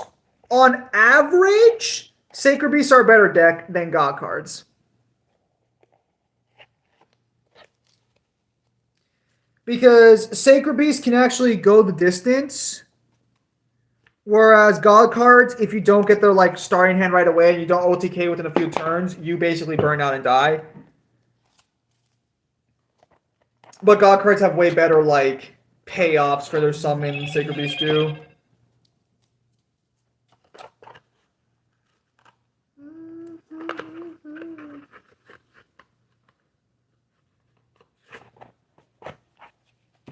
Yeah, currently right now, I'm mainly more interested in the One Piece card game because meta Yu-Gi-Oh is kind of trash. The One Piece card game just came out. So I'm a lot more, playing that more. I actually just finished my black deck recently. Luffy can be Ichigo. I think from what I know of Bleach, Ichigo's not that amazing of a fighter in terms of actual fighting ability. So if you equalize it, I think Luffy has a pretty good chance of winning because I don't think Ichigo's immune to precog. I could be wrong on that though, because I think he does. No, he doesn't beat the Almighty. Reggie, we're doing equalized. Yeah, no. I like Yu-Gi-Oh! A lot, but modern day Yu-Gi-Oh! Is fucking abysmal, and the only time I have fun playing Yu-Gi-Oh! Is when I'm playing with friends, or like when we're streaming and we're playing with friends. Because modern day Yu-Gi-Oh! Is trash. It's horrible. Really unfun game. That's why I'm currently trying out the One Piece card game. I tried Digimon. I bought a Digimon deck, but I haven't built it yet. So I technically haven't tried it. There's no simulator for it though, so it's like I'd have to play with my friend, and my friend has like a complete meta deck for Digimon, and I'm like, yeah, I'm good. I'll stick to One Piece. The DMC scaling on VSB is fine nowadays. I don't mind people who say they don't trust like 90 DMC. It's just that like it's fine nowadays. I don't particularly care too much about like where VSB scales DMC.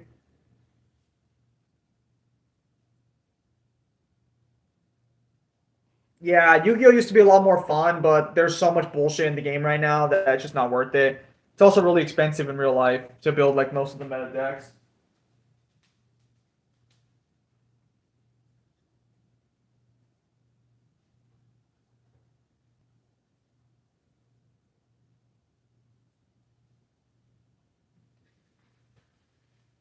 Thankfully, I don't run meta, so most of my shit is cheap as fuck. Those new cards for Evil Eye, less than 10, I think they're like 10 cents a piece. Fantastic. I don't know how much it costs to get custom playing cards made for a card game for yourself, but I'll probably look into that in the future.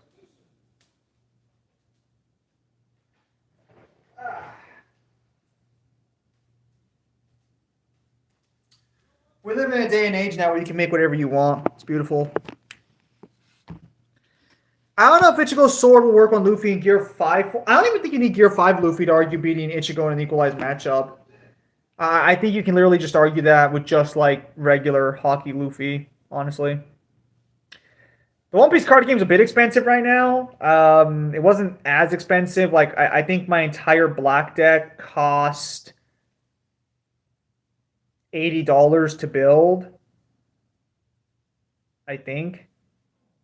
it's not complete because for some fucking reason the boss monster is $60 a copy. Mathmech? I don't think Mathmech's expensive. I don't think Mathmech's meta as far as I know, but I could be wrong on that one. Unfortunately, I can't check prices right now. Yeah, so I'm hoping with the next set of One Piece cards they make it cheaper.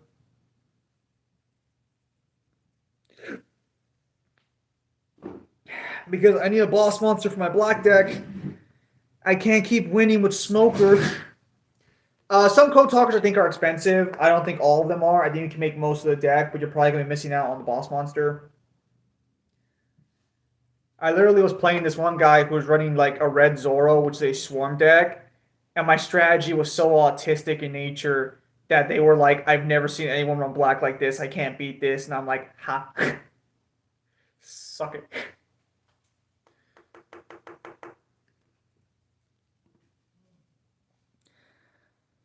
I think Access Code's the expensive one. That's their boss monster, right?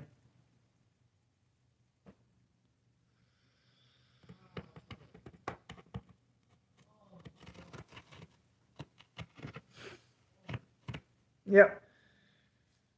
Beyond that, there's nothing other card games to really touch right now. I'm never gaining the Magic. Again, I might do Digimon, maybe. Shanks says that's all Whitebeard. Shanks is on guard fight with Blackbeard. I don't. So Blackbeard scaling is fucking weird because he should be stronger. He should be Yonko level technically, but we never see him fight any of the other Yonkos. And keep in mind that Blackbeard has a massive advantage over all the Yonkos. He literally, with the exception of I think like Shanks, he literally cancels out Devil Fruit powers, and yet he never bothered to take over Kaido's land or Big Mom's, despite the fact that he literally negs their abilities. So I don't think Blackbeard scales to Yonkos the same way Luffy does and the like. I think Blackbeard is weaker than the other Yonkos. It's just because he has all those devil fruits and he has all that land that he became a Yonko by default. I don't want to say he's like a buggy situation. Bro, One Piece is top tier. Imagine thinking One Piece is trash when you think Bleach is good. Imagine. Imagine not reading peak fiction. Couldn't be me. Couldn't be me. The actual card game is cool though. Shanks is afraid of Blackbeard. Nah, bro. Shanks is afraid of Blackbeard in the sense that I am afraid of like a lunatic walking around. It doesn't necessarily mean the lunatic is stronger than me. It just means that like there's a fucking lunatic around here. Like I don't want to fucking like that's a problem.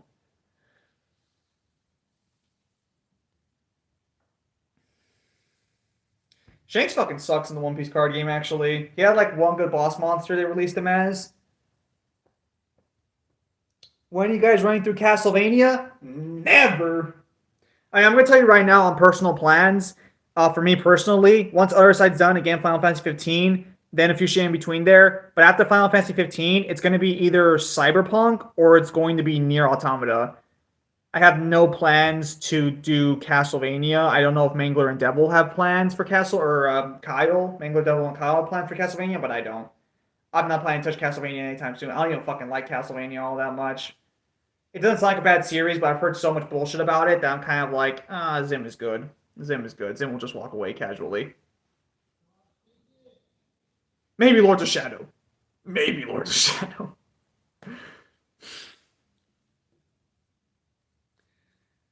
Zim Tekken 8 looks dope. Does it?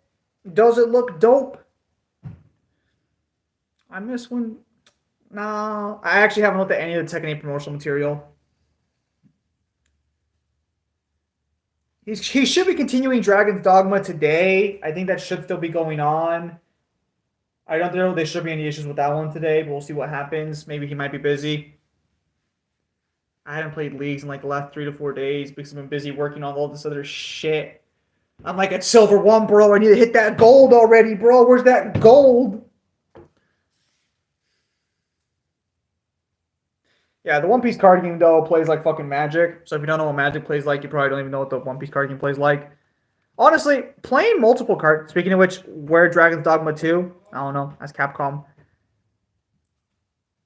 You can stream Destiny without a camera and mic. You could just be like a non-talking streamer. People watch gameplay on its own at times if you're a good gameplay. If you got like good gameplay, if you're not trash, that is. I know it's kind of hard for a Destiny player to not be trash. You versus Shanks with equal stats. We don't know enough about Shanks to scale him in a versus matchup. At best, all we know is he has god tier observation hockey because he can see into the future, and that's about it.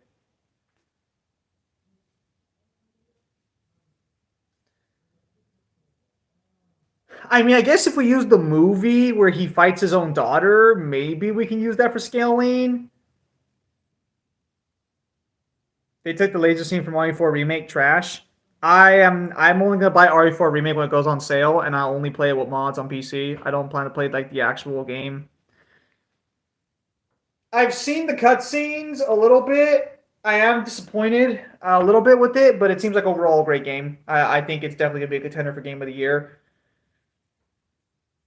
even though it's not. The One Piece movies are not canon technically. Characters in the One Piece movies are canon. So, Golden Lion Shiki, who was in, I forgot what One Piece movie was in. I think he was in Strong World. He's canon. I believe that's supposed to be his canonical appearance. He is not. The movie is not canon. In the same way that Uta, Shanks' daughter, is not canon in the fight, but Uta as a character is canon in One Piece because she's mentioned, I think, in one of the more recent manga chapters. Shanks scales higher than Luffy, Kid, and Law? No. Shanks scales higher than Law and Kid. We don't know where he scales in reference to Luffy. Because keep in mind, while I do believe Shanks scales higher than Kaido, we don't know by how much. And again, if the Emperors are really that weak and that far apart in ability, it doesn't make sense for why Shanks didn't just take the Ponographs from them. So I personally think that Luffy would scale to Shanks and Shanks scales to Luffy or upscales. Kid is weird. For those of you who didn't read the last One Piece chapter, Shanks basically one-shot Kid, but he one-shot him with a fully serious 100% attack. And he just knocked him the fuck out. However, Kid, as far as we know, can't see into the future, and we don't know if that attack would have fucked up Shanks. Yes. So, this is where it gets complicated. Because we don't know if Kid's attack would have hurt Shanks or would have done damage to Shanks. Shanks also kind of implies that he's not sure if Kid is at full strength. Like he already had time to kill from Wano.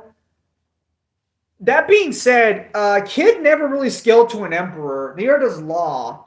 Which unfortunately sucks because Law, last time I checked, was fighting Blackbeard. Which makes it really fucked because since Kid's dead, there's a good chance that Law died against Blackbeard. Although I think Law probably has a better chance against Blackbeard than Kid had against Shanks. But I don't think Law's... I think Law's probably going to die. I think they're probably going to kill Law. Which sucks. Oda made Kid Law as Luffy's rival, right? So Kid was supposed to be Luffy's rival, but they're rivals in, like, name alone. Yeah, Kid was going to use his strongest attack, but the problem is that Shanks prevented the attack from going off. So it's not that, like, Shanks beat his strongest attack. It's that as Kid was about to throw it, Shanks stops him from launching it. So I don't know if it's fair to scale that to the attack. Because also the way Kid fights is with metal enhanced like fucking attacks. Shanks' attack specifically hit Kid, not his metal arm. He attacked Kid directly, not the attack Kid was throwing out.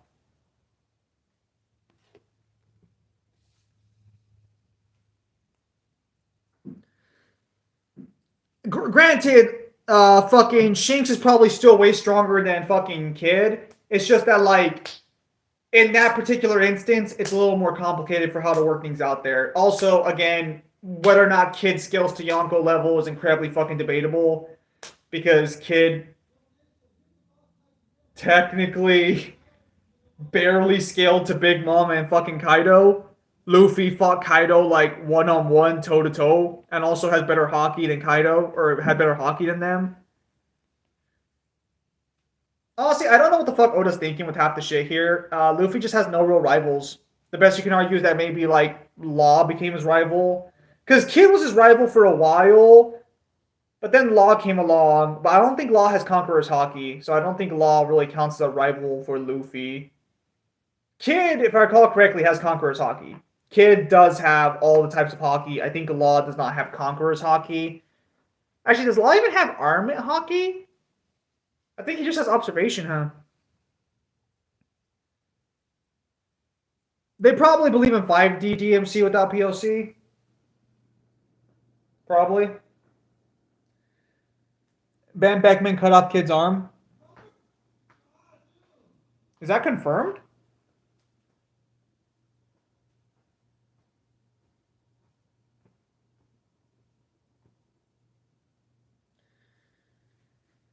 Well, we don't know where Ben Beckman scales to. Because keep in mind that even Marco, who had stopped fighting for like 2 years and was in retirement, came out of retirement and fought both King and Queen, and actually, I think fucked over most of the Big Mom pirates in like an instant.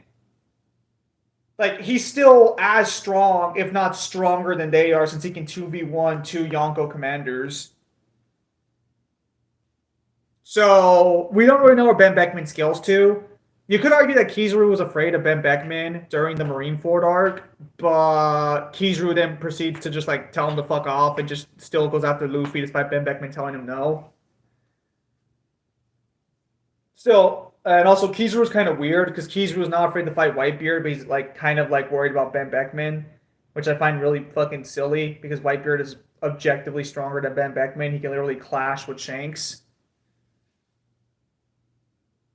I have not watched the movie, but I think what happens is like Uda basically goes crazy because of her power taking over, and they have to like stop her power from like killing everybody. It's mainly because of Shanks. Daddy issues. You know how it is. I actually tried making a One Piece film deck.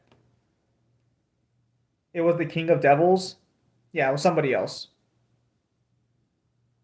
Wait. Did the One Piece movie basically argue that devil fruits have like a soul behind them or something?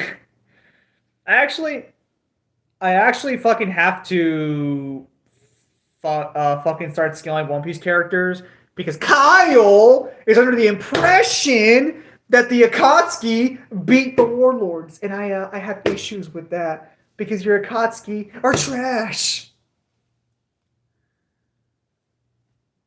I'm pretty sure Logia type users are like fucking like you have to like kill their soul basically. So I gotta look into Logia types and all the information we have on Logia type users.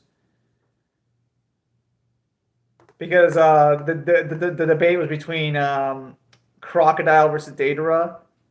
And I'm like, let me just slide in my speed feats. Don't mind me. Kisame greater than Croc.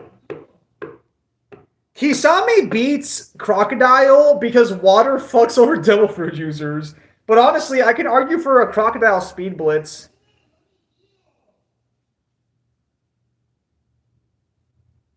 He's playing something over there. Where the fuck he's playing?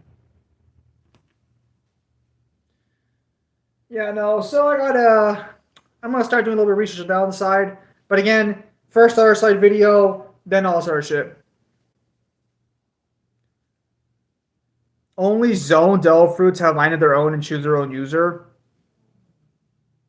You mean zone or mythical zone?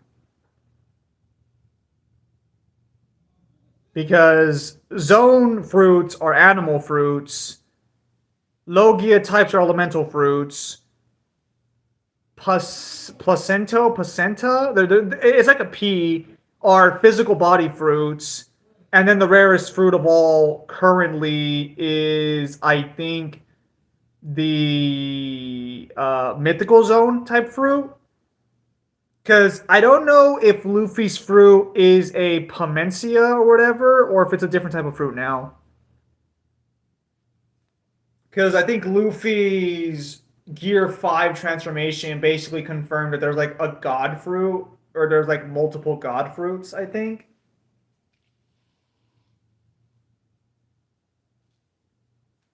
Which is kind of weird.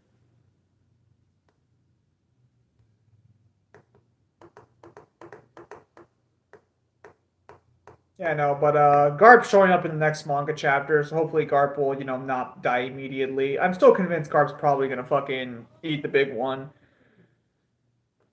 But honestly, I'm more curious about where the fucking Navy scales to currently, because the Navy.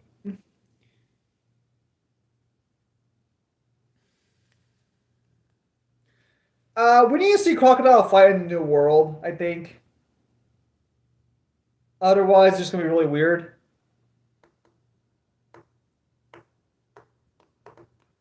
Croc. I wanted to make a Crocodile deck in the One Piece game, but currently Crocodile is a little trash.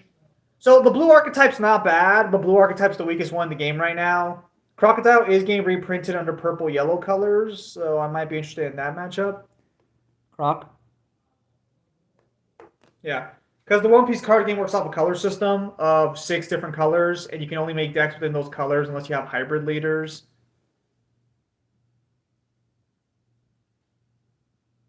No, Crocodile's alive. Crocodile, Mihawk currently work alongside Buggy. And because of that, Buggy is the current 4th Emperor of the Sea. So Crocodile and Mihawk are so strong that those two under Buggy's control gave Buggy enough power to become the 4th Emperor of the Sea. Keep in mind that Buggy doesn't even own any conquests or anything. He owns like no lands. Just having Mihawk and Crocodile together in the same crew made him literally a Yonko level threat. Where Mihawk and Crocodile scale is so confusing, because Mihawk's the world's strongest swordsman. He's not afraid to fight Whitebeard. But fucking Yonko commanders are really weird in their scaling because they're not afraid to fight the emperors. Rocks? Considering it took both Garp and Roger to kill Rocks, basically. Unless we're assuming they don't scale to their prime condition, which is entirely possible because we don't know when the fight. So this is where it gets complicated. When Rocks is killed, Whitebeard, Kaido, and Big Mom should be in his crew. We know Whitebeard sails the sea with another person after the Rocks crew is done, before he becomes a captain of his own ship. So by the time Whitebeard becomes a captain in his own right, the same way when he fights the Roger Pirates on that island in the flashback, Whitebeard's probably gone. It's probably been like 5 years since that one.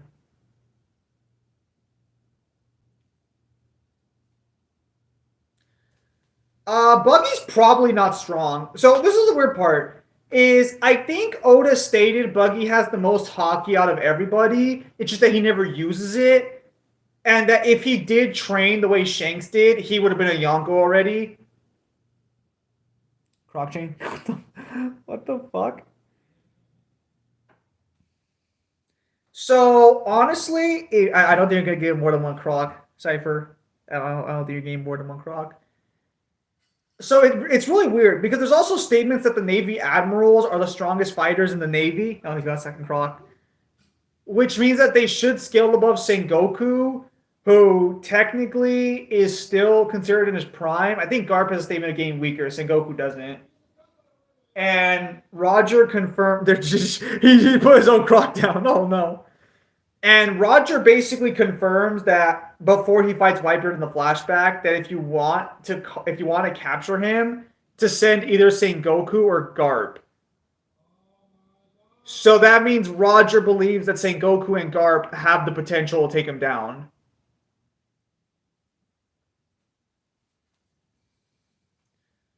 I saw some people arguing for an anti-feat for Garp scaling because Kaido doesn't consider Garp strong enough to fight him.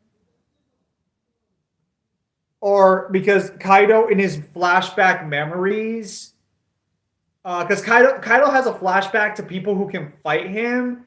It's Big Mom, Whitebeard, Shanks, Roger, and Rocks. But Garp's not mentioned, and neither is Sengoku. So people have used that to argue that Garp and Sengoku don't scale. Bruh.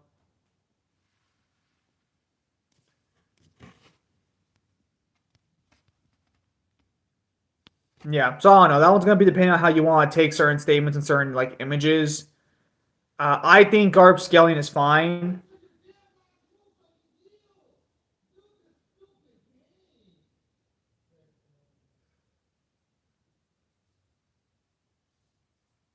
That rhyme wasn't good enough. It was not. For shame. The One Piece card game is pretty cool right now, though. We're getting yellow soon, though, so we're gonna have all 6 colors, like probably like in a few months. It's red, blue, green, purple, black, and yellow.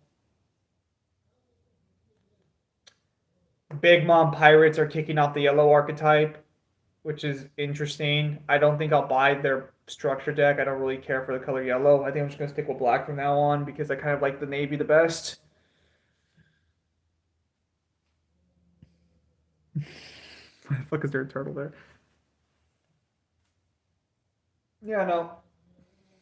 But overall, so that's more or less the situation. Can anyone check if I've gotten more comments on my God of War video? Because I don't think YouTube notifies me of comments talking shit to me.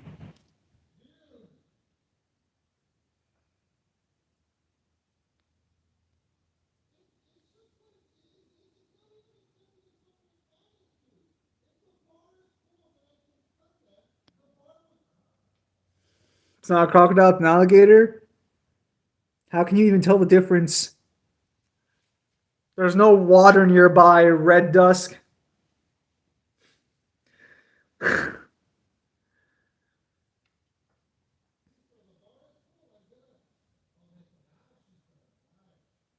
fuck is he playing? I think he's playing Final Fantasy. He's talking about a bar to move. Yeah, fucking dragon. Yeah, no. So overall, that was more or less the only maintenance I needed to do today for my cards. I don't really need to touch my One Piece deck. It's already optimized to the best of its ability. Because I'm not spending $60 a fucking card for a 10 cost Kuzan. Say drags him. Drag?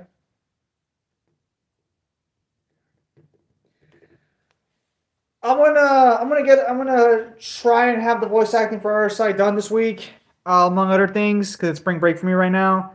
And then afterwards, I'm gonna be committing hard to college for a little bit because I have 3 classes I haven't even started work on, or 2 classes I haven't started work on.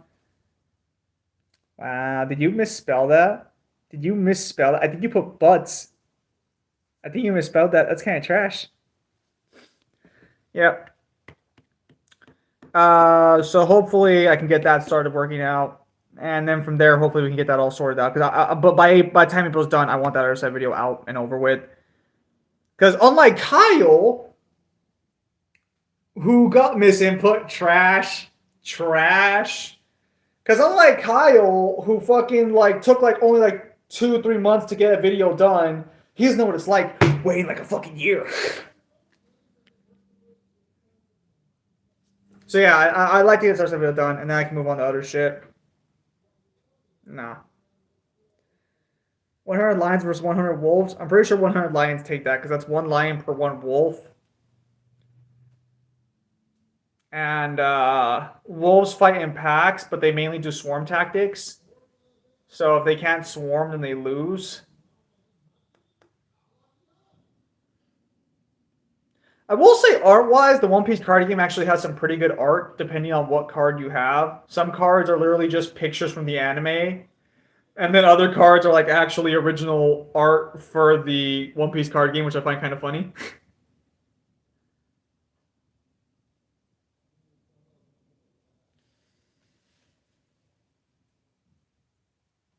Everything like SR and above, I think, has like original art, or that's rare and above has art. Wolves hunting packs, random pawn and drag at the top. Yeah. All right. So ideally, Devil will be streaming tonight. How strong is Nami with Zeus? I don't know. It's a little inconsistent because Zeus should have been strong enough to fight Yonko level threats because Big Mom made him into a weapon. But I don't just want to say Nami's like at a technically potentially Yonko level because of having Zeus. Also, where Yonko scale is a little debatable because Big Mom is probably the weakest Yonko. Nami is not the weakest Straw Hat. No, I would say that probably Usopp is the weakest Straw Hat currently. I would not say Nami is with Zeus.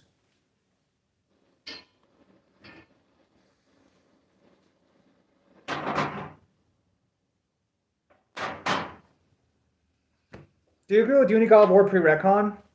Yeah. God of War prior to God of War 4, I think is fine to argue for Uni. It's just that with all the outside information and stuff, even with Death of the Author, some of the arguments that G1 brought were just not very good for that sort of thing. But at any rate, I think I'll end this stream here for today, and then hopefully later tonight Devil will be streaming. If not, I'll see you guys later today playing some League of Legends. Usopp getting stronger is debatable. He doesn't really get new weapons and shit, and him getting stronger is kind of like just like a hockey-based thing, but he doesn't have armament hockey. He only has observational hockey. So it's kind of like, I mean, he has hockey, but he can't access it normally, technically, so it's kind of like, meh. Alright. Red Dusk, I don't think I'll be seeing you tonight because I think you work tonight, so take care of yourself, Red Dusk. Have a good time, and I'll see you guys on the next stream or video. Take care, everybody.